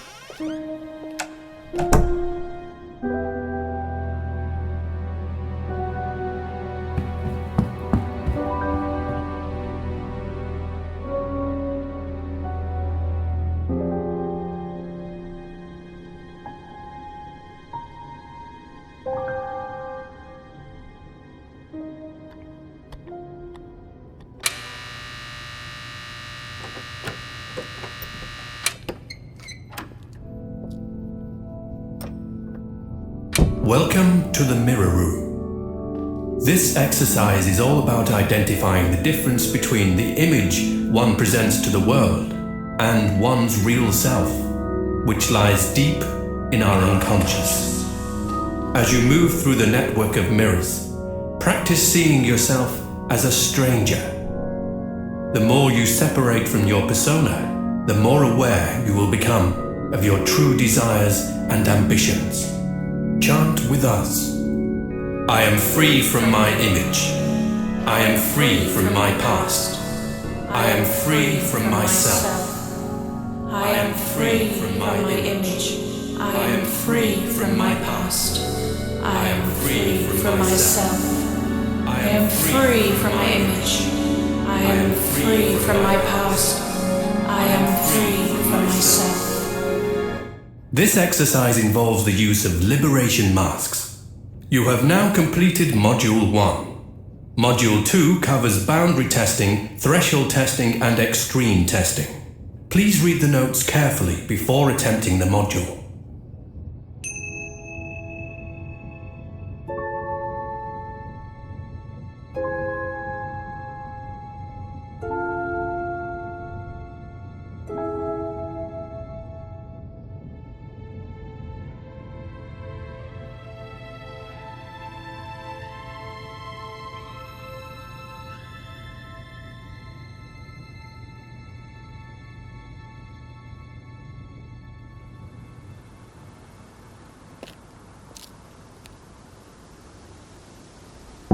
Ask you a couple more things, please.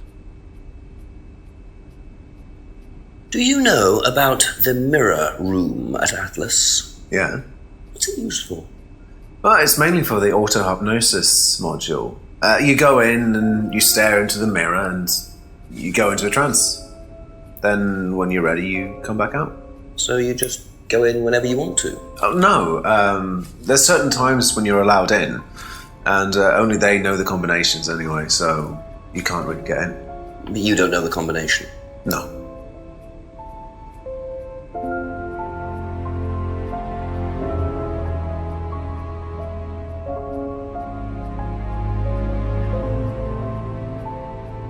Aha. So you didn't know the combination to the locked mirror room? Nope. Except you'd written it down, hadn't you? This is the combination to the mirror room, Simon, that you wrote. It isn't a pin, it's a combination. Yeah. You see, this sort of thing makes me suspicious, Simon. What were you doing in there that you didn't want anyone, including me, to find out? It's just part of the course, isn't it? I just wanted to go in there when I was ready. On your own? You didn't give the number to anyone else? No. Simon, there was morphine kept in that room that might have played a part in Kate Vine's death. Did Kate have the number? Yes, okay. We both went in. Together? We were trying to outdo each other. We both tried to morph in. What do you mean trying to outdo each other? It's part of the course. To see how far you can push yourself. To see if you could do something you wouldn't normally do. When was this? A few months ago. How often did you try it? Only that once. I'd never do it again. How about Kate? I don't know. Sorry.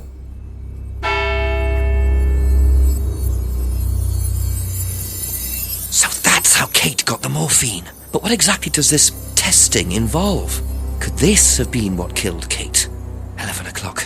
Just an hour left to solve this thing.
Just keep pushing.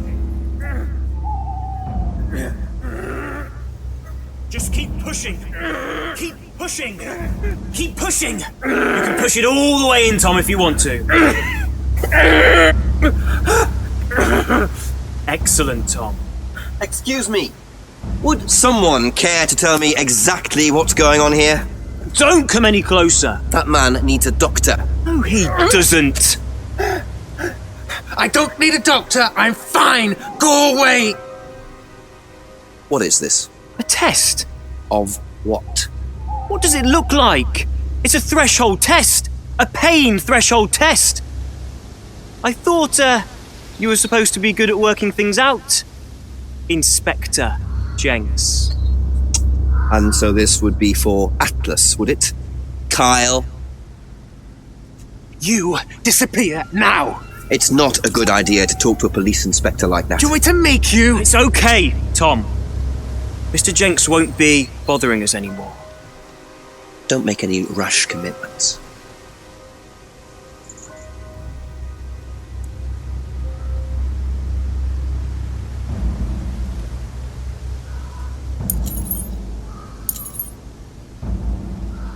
Well, well. You really should take more care of your things, Ryan. Is your keys, Kyle?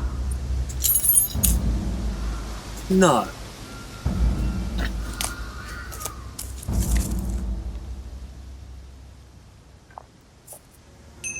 So that's threshold testing, is it? Sticking a skewer through your hand? I could just ask Ryan or Paul directly about this, but I think I'll bide my time. See what I can do with this key fob first.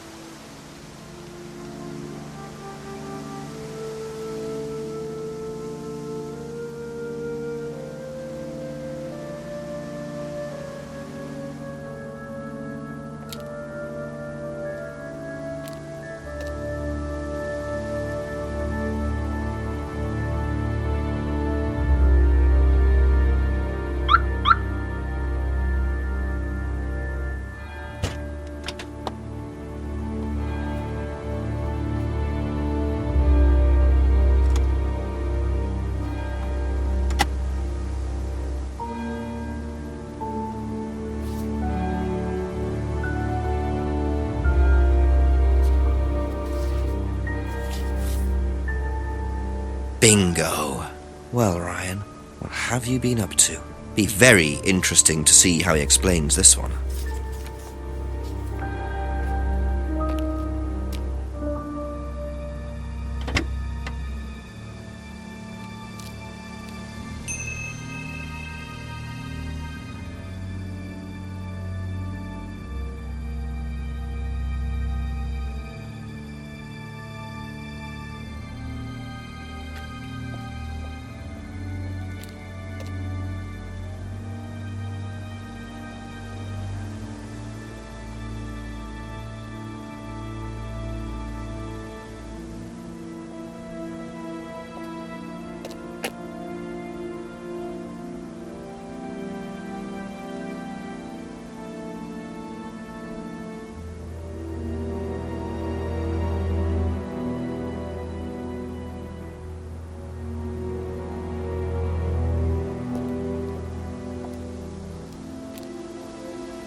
Just a few more questions, if you don't mind. Recognise this at all? Yeah, he fixed my laptop. Does he live locally? I think so.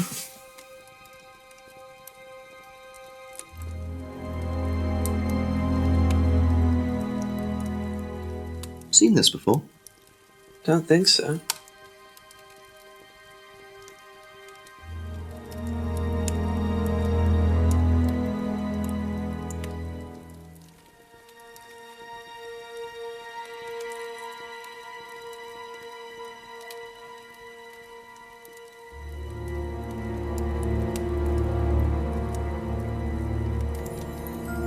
Thank you. Probably be back later.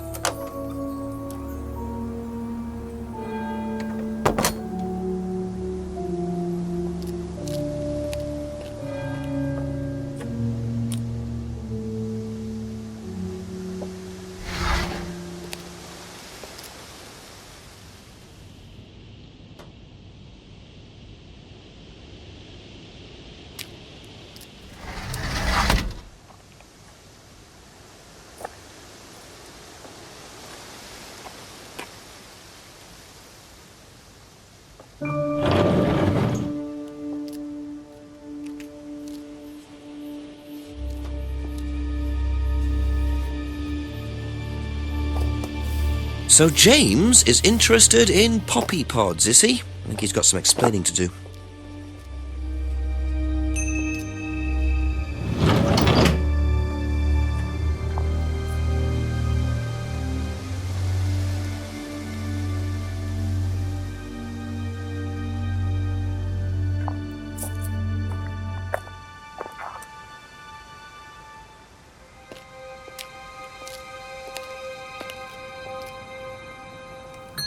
Ask about a few more things, please.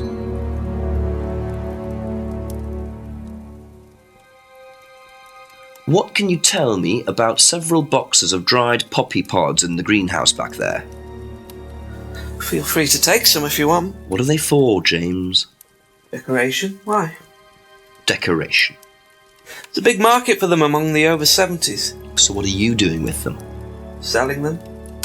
To grannies. Okay, James, let's just cut to the chase. Are you extracting opium from them? Me? I can honestly say I've never done anything like that, Inspector. Sure about that? Scout's honour. And who was the guy delivering them? A friend. Someone gave them to him. He asked me if I wanted them. I said I'd have a look and see if I liked them. You just thought you'd have a look? No particular reason? I'm a plant scientist, that's what I do. Have you ever sold them to anyone else? I only got them a few minutes ago. In the past. You know Kate's body had opium in the blood when it was found? No, I didn't. Hey, that's nothing to do with me. Let's hope not.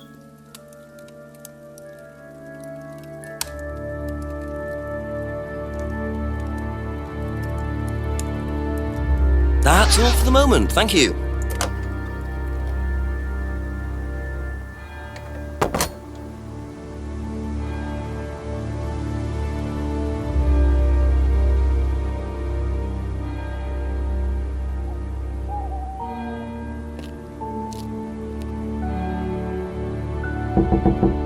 Couple more questions, if that's okay? Odd question, but have you ever seen anyone handling dried poppy pods? Poppy pods? As in, for opium? No.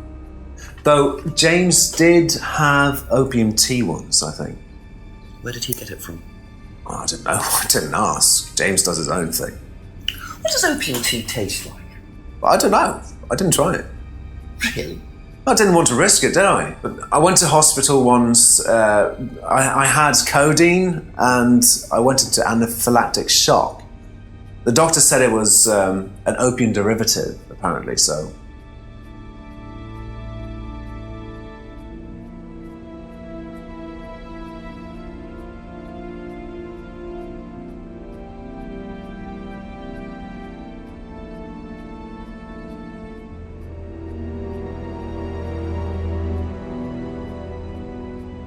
Aha. You and Kate took morphine in the mirror room. That's what you said, isn't it? Yeah. But you're allergic to opiates, Simon. Opium. You didn't take the morphine at all, did you? Well, no, I didn't. Kate did, though. I thought you were trying to outdo each other. That was the point, wasn't it? We weren't trying to outdo each other as such. Go on. Ryan wanted me to test Kate. To see how far she would go to be prime candidate.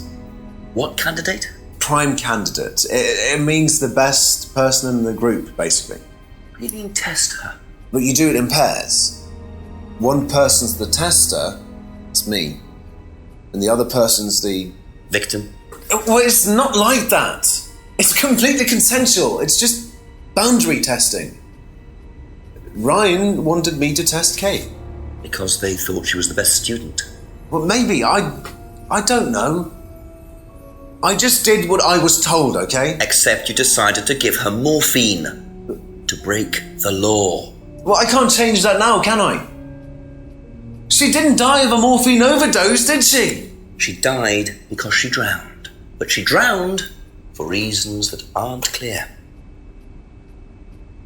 Atlas seemed to have this all neatly worked out. If Simon's telling the truth, Atlas are lighting the fuse and then retiring to a safe distance, letting students test themselves and push themselves to their limits while avoiding all comeback. Is this what happened to Kate?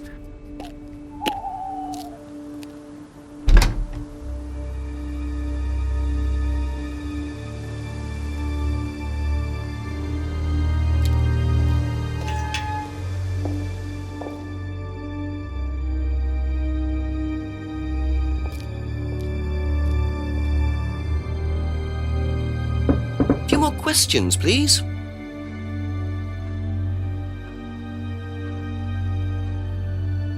Can you tell me what you know about the mirror room upstairs? Oh, you found that then.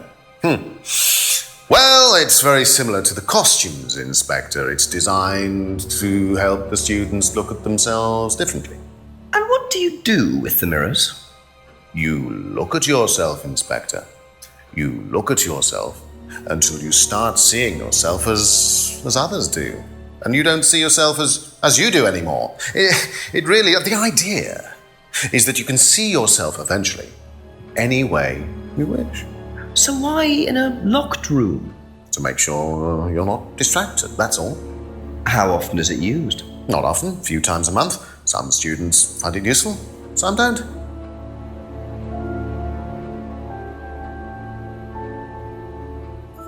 Would you like to explain what this is, please, Ryan? £500 intended for Kate. It fell out of your car. At least I assume that's your car on the driveway at Brandon House. I suppose so. So why were you going to give Kate £500, Ryan? It was just a little incentive, that's all. Just a little incentive. Not very little, Ryan. £500. She was a very good student.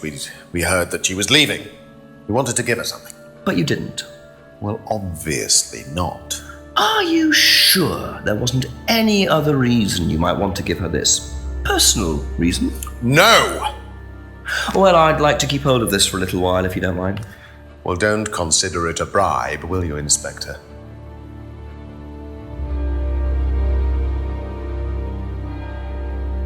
Know anything about poppy pods? Come across anyone selling them or anything? Poppy pods? Well, don't tell anyone, Inspector, but I hear that you can make opium out of those. Why do you ask? Doesn't matter.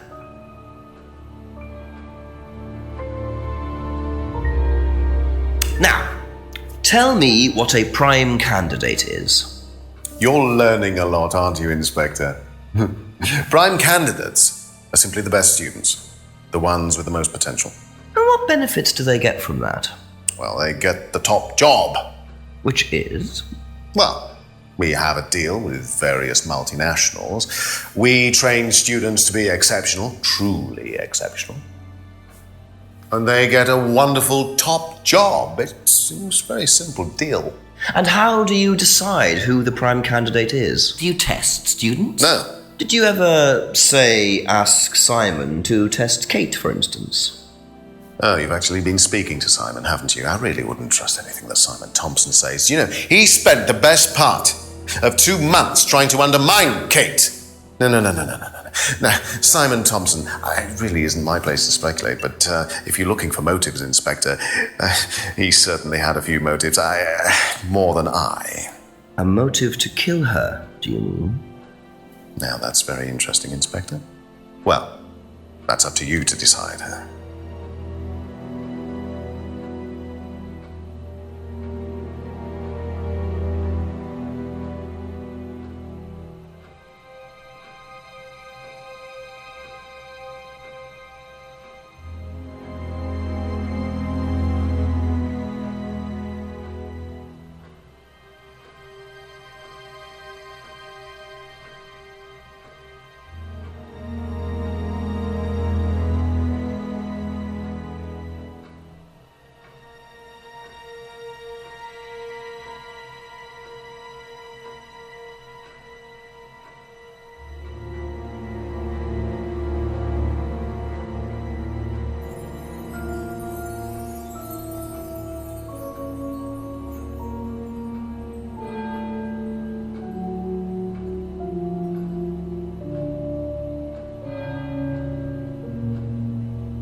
Aha. So, students aren't coerced or bribed in any way, except Kate. I'm not sure what you mean. You said you were going to give Kate the £500 as an incentive. That's coercion, isn't it? I really don't think you could call it coercion, Inspector. It was an incentive, that's all, a little encouragement. So, how often do you use incentives? Okay, attentive is probably the wrong word. The money was just to see how Kate would respond. It was part of her assessment. Assessment? We have to assess students as they progress. We don't use conventional methods like sitting an exam or anything like that.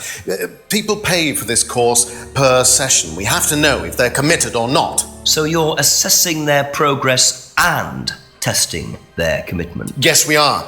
We have to. This is a business, not a charity.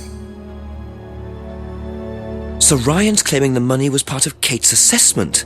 And did this assessment also involve threshold testing, I wonder? Or was the money for something else?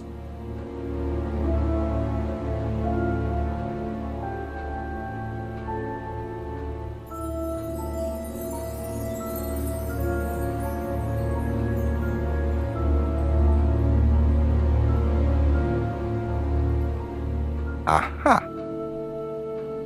Well, which one is it, Ryan? Do you test students or not? Well, some of them, yes. Including Kate? Yes. Why was she being tested?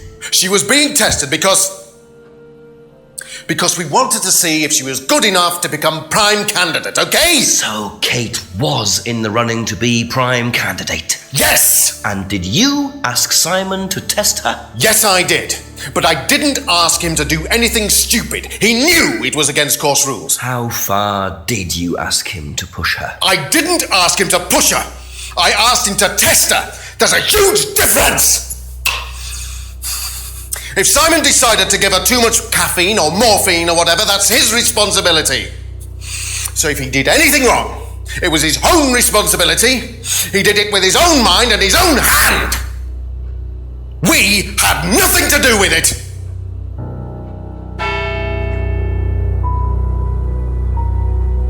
Midnight, and still no suspect, unless you count everyone I've interviewed. It's no surprise that Ryan wants to avoid any suggestion of being responsible for Kate's death, but I wonder if the man protests just a little too much.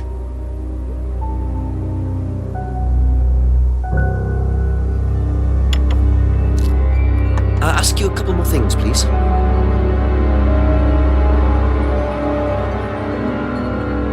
Now, why do you think Ryan might want to give Kate a cheque for £500? I've really no idea. Where did you find it? Just outside. You better ask him. You think Ryan was interested romantically in Kate? I know he has a weakness for blondes, but I didn't think it had gone so far as his offering them cash.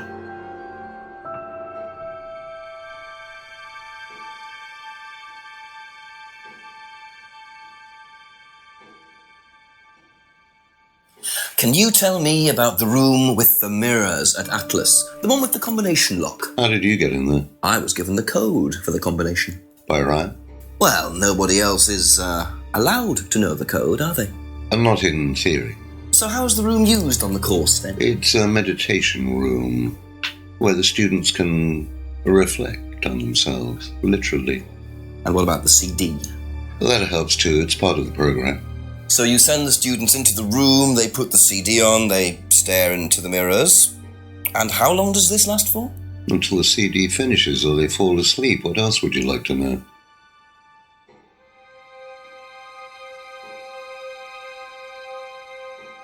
What do you know about poppy pods? Poppy pod? Ever come across anyone selling them, using them? No. What are prime candidates? The best of the bunch. The peaches. And so what does it mean to be a prime candidate? Success. We have a special relationship with many major international companies. We provide them with our best students. And they get an instant job. And what do you get out of it? Well, it's a little kickback. It's just business, Inspector.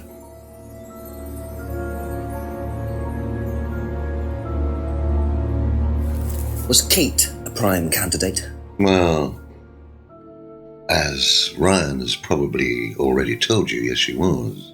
Did you ask Simon to test her? Yes, it's company policy. Leaders don't get involved. And it covers your back, of course. Well, nobody knows the students better than they do, Inspector. It's much better to let them just work it out among themselves. It isn't very professional to force students to test each other to the point where one of them gets killed, Paul. We don't force students to do anything that they don't want to do, Inspector. So you don't force them into being tested? No, we don't encourage anybody to hurt or offend anybody else here. You don't use threshold testing, for instance? No. If Simon Thompson went too far with Kate, that's his responsibility, not ours. He's the one you should be speaking to, if truth be told. I don't trust him myself.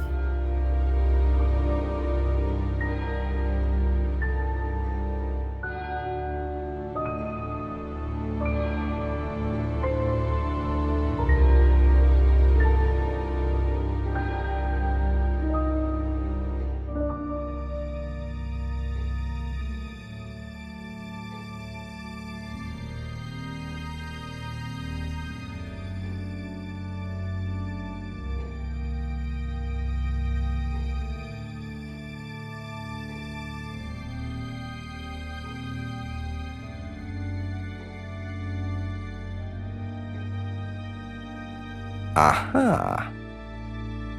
You say you don't endorse threshold testing, that's the phrase, isn't it? Yes. Except you do, Paul, because you told me that the students use that CD in the mirror room.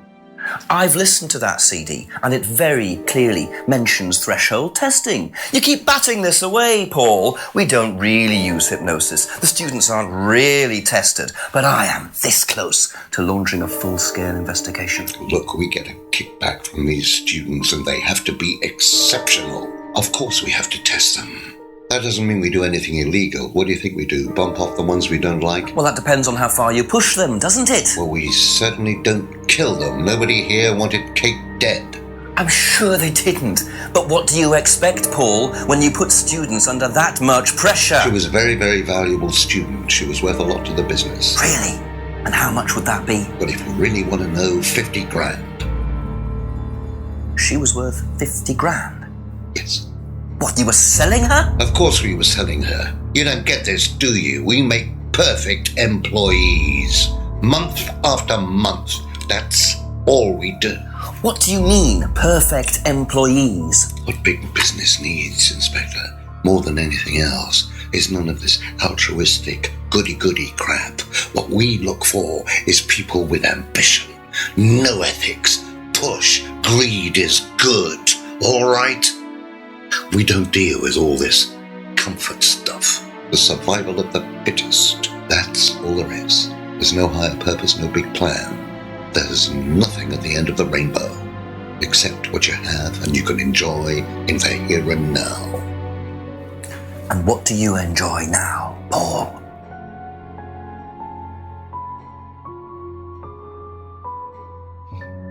You're going to have to excuse me, Inspector. I'm a very busy man. I've got work to do.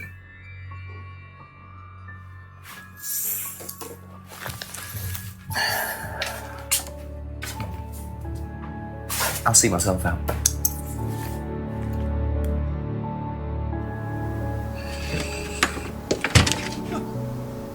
Lovely man, your father. Shut the gate on your way out.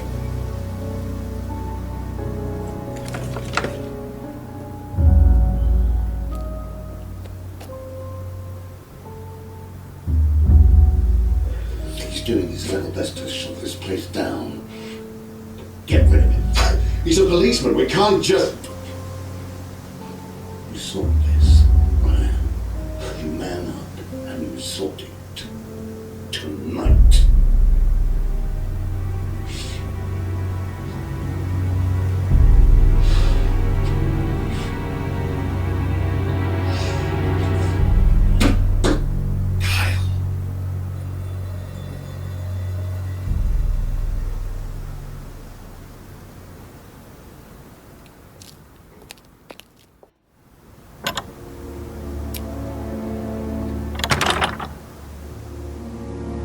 That doesn't sound good. Two totally morally bankrupt men are plotting to get rid of me. It's midnight. I don't have any backup and I don't even have a mobile phone. This is potentially quite bad. And what's Kyle got to do with it? I think I might make my way over to Atlas while Ryan isn't there. Maybe lock myself in.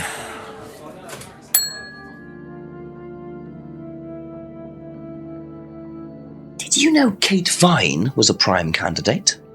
No.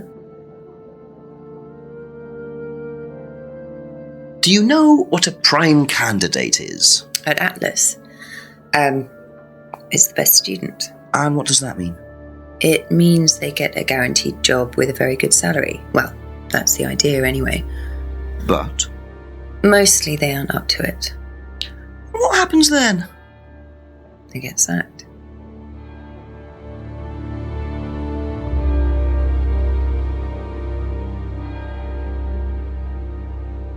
What do you know about poppy pods? Go on. Ever come across anyone trying to sell them or anything like that? Maybe even in here? Not that I remember. Be back later on, if that's okay.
Prove to me that you're man enough to do this, Kyle, and then you can deal with that ridiculous police inspector.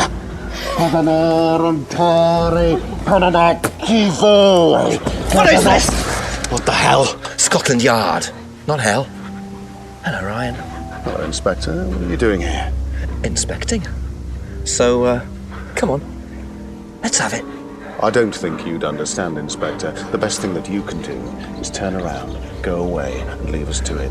Knife. What? That knife gives me a perfect right to stick my nose in, investigate, and interfere. This is all part of the Atlas course. It's a physical endurance exercise. Drop the knife. The knife, Kyle! Kyle. Drop it!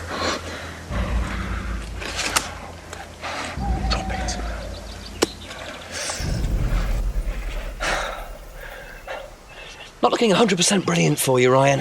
Well, please, Inspector, you've poked your nose into Atlas's affairs enough times to know that imaginative flair is part of the course's success. Our lessons are reinforced by a unique emotional experience. Terror? It's an extremely evocative tool. Well, it's a good job you're not in charge of the national curriculum. Now look, Inspector, I know what you're trying to do. I know what you're thinking. But believe me, Atlas had nothing to do with the deaths of those people. Eyewitness account of a satanic sacrifice in the woods. That's not what we call circumstantial evidence, Ryan. Simon. Now, I saw Simon walking home with Kate last Friday after the meeting. Now, Simon had some strange idea that he was in the running to become prime candidate. Well, a knob of butter has more chance of becoming prime minister. Oh, wait. So are you telling me that Simon killed her? Well, it seems reasonable. It's likely, isn't it? any more likely than you, Ryan?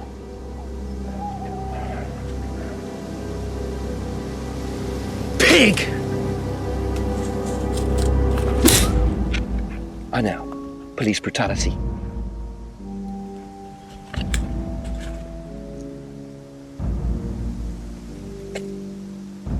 It's all right. Are you okay?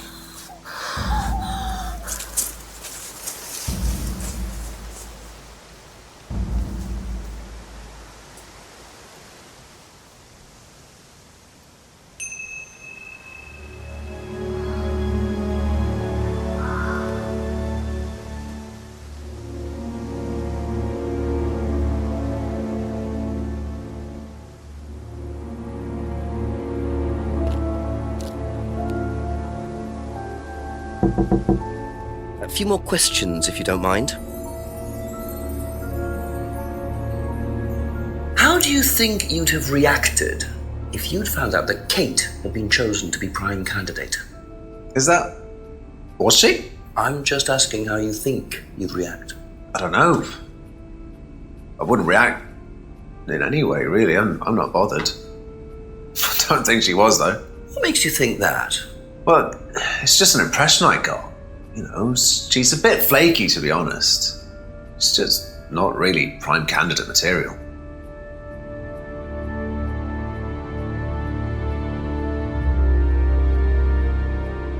What would you say if I said it's been suggested that you were seen walking home with Kate after Atlas last Friday? What?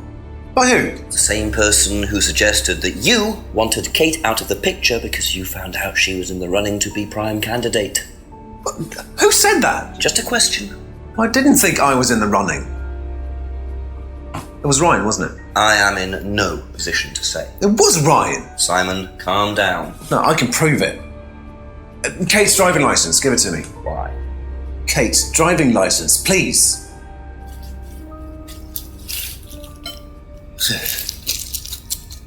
See that pattern on the tape there? Let me show you something.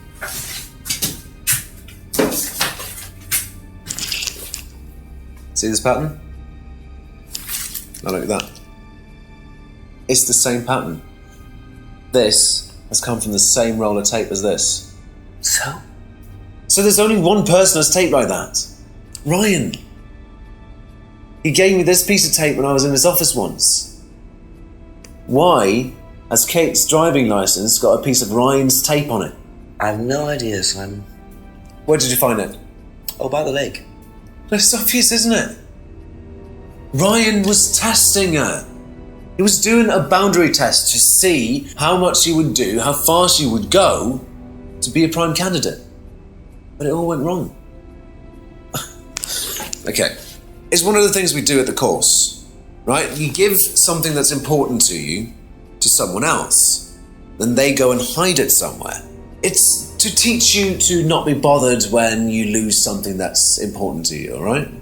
Kate gives her driving licence to Ryan. Ryan goes and hides it somewhere down the lake. Kate finds out, she goes down looking for it, probably drunk, and she falls in. I'm afraid I find that a bit far-fetched, Simon. It makes perfect sense if you know anything at all about how Atlas works. But Simon, if you got the tape from Ryan, Kate could have got it from him. He told me he doesn't lend it out. He lent it to you. But I didn't kill her! Do a lab test on the card. His DNA will be all over it. And what if yours is all over it?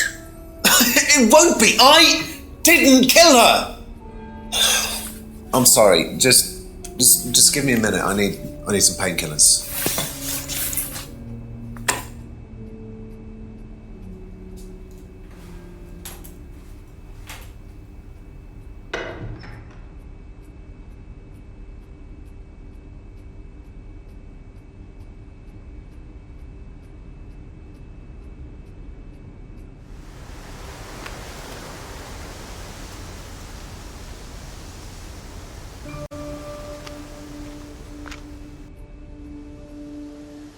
Where did he go in such a hurry?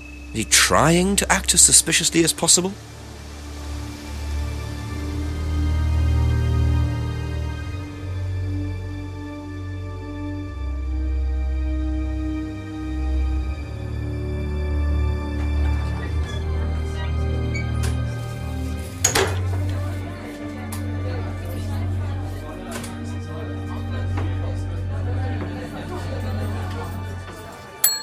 A few more questions, if you don't mind. Have you seen patterned tape like this anywhere before? Oh, Ryan's got some. I know because I borrowed it. When was that? A couple of months ago? Have you still got it? I don't think so. I haven't seen it since then.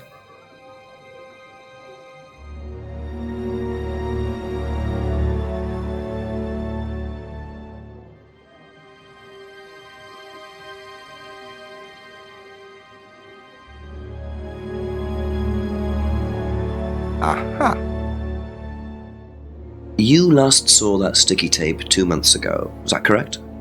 Yes. So how come you used it last week to tape over the broken window outside? That's the same tape. Well, I must have been mistaken.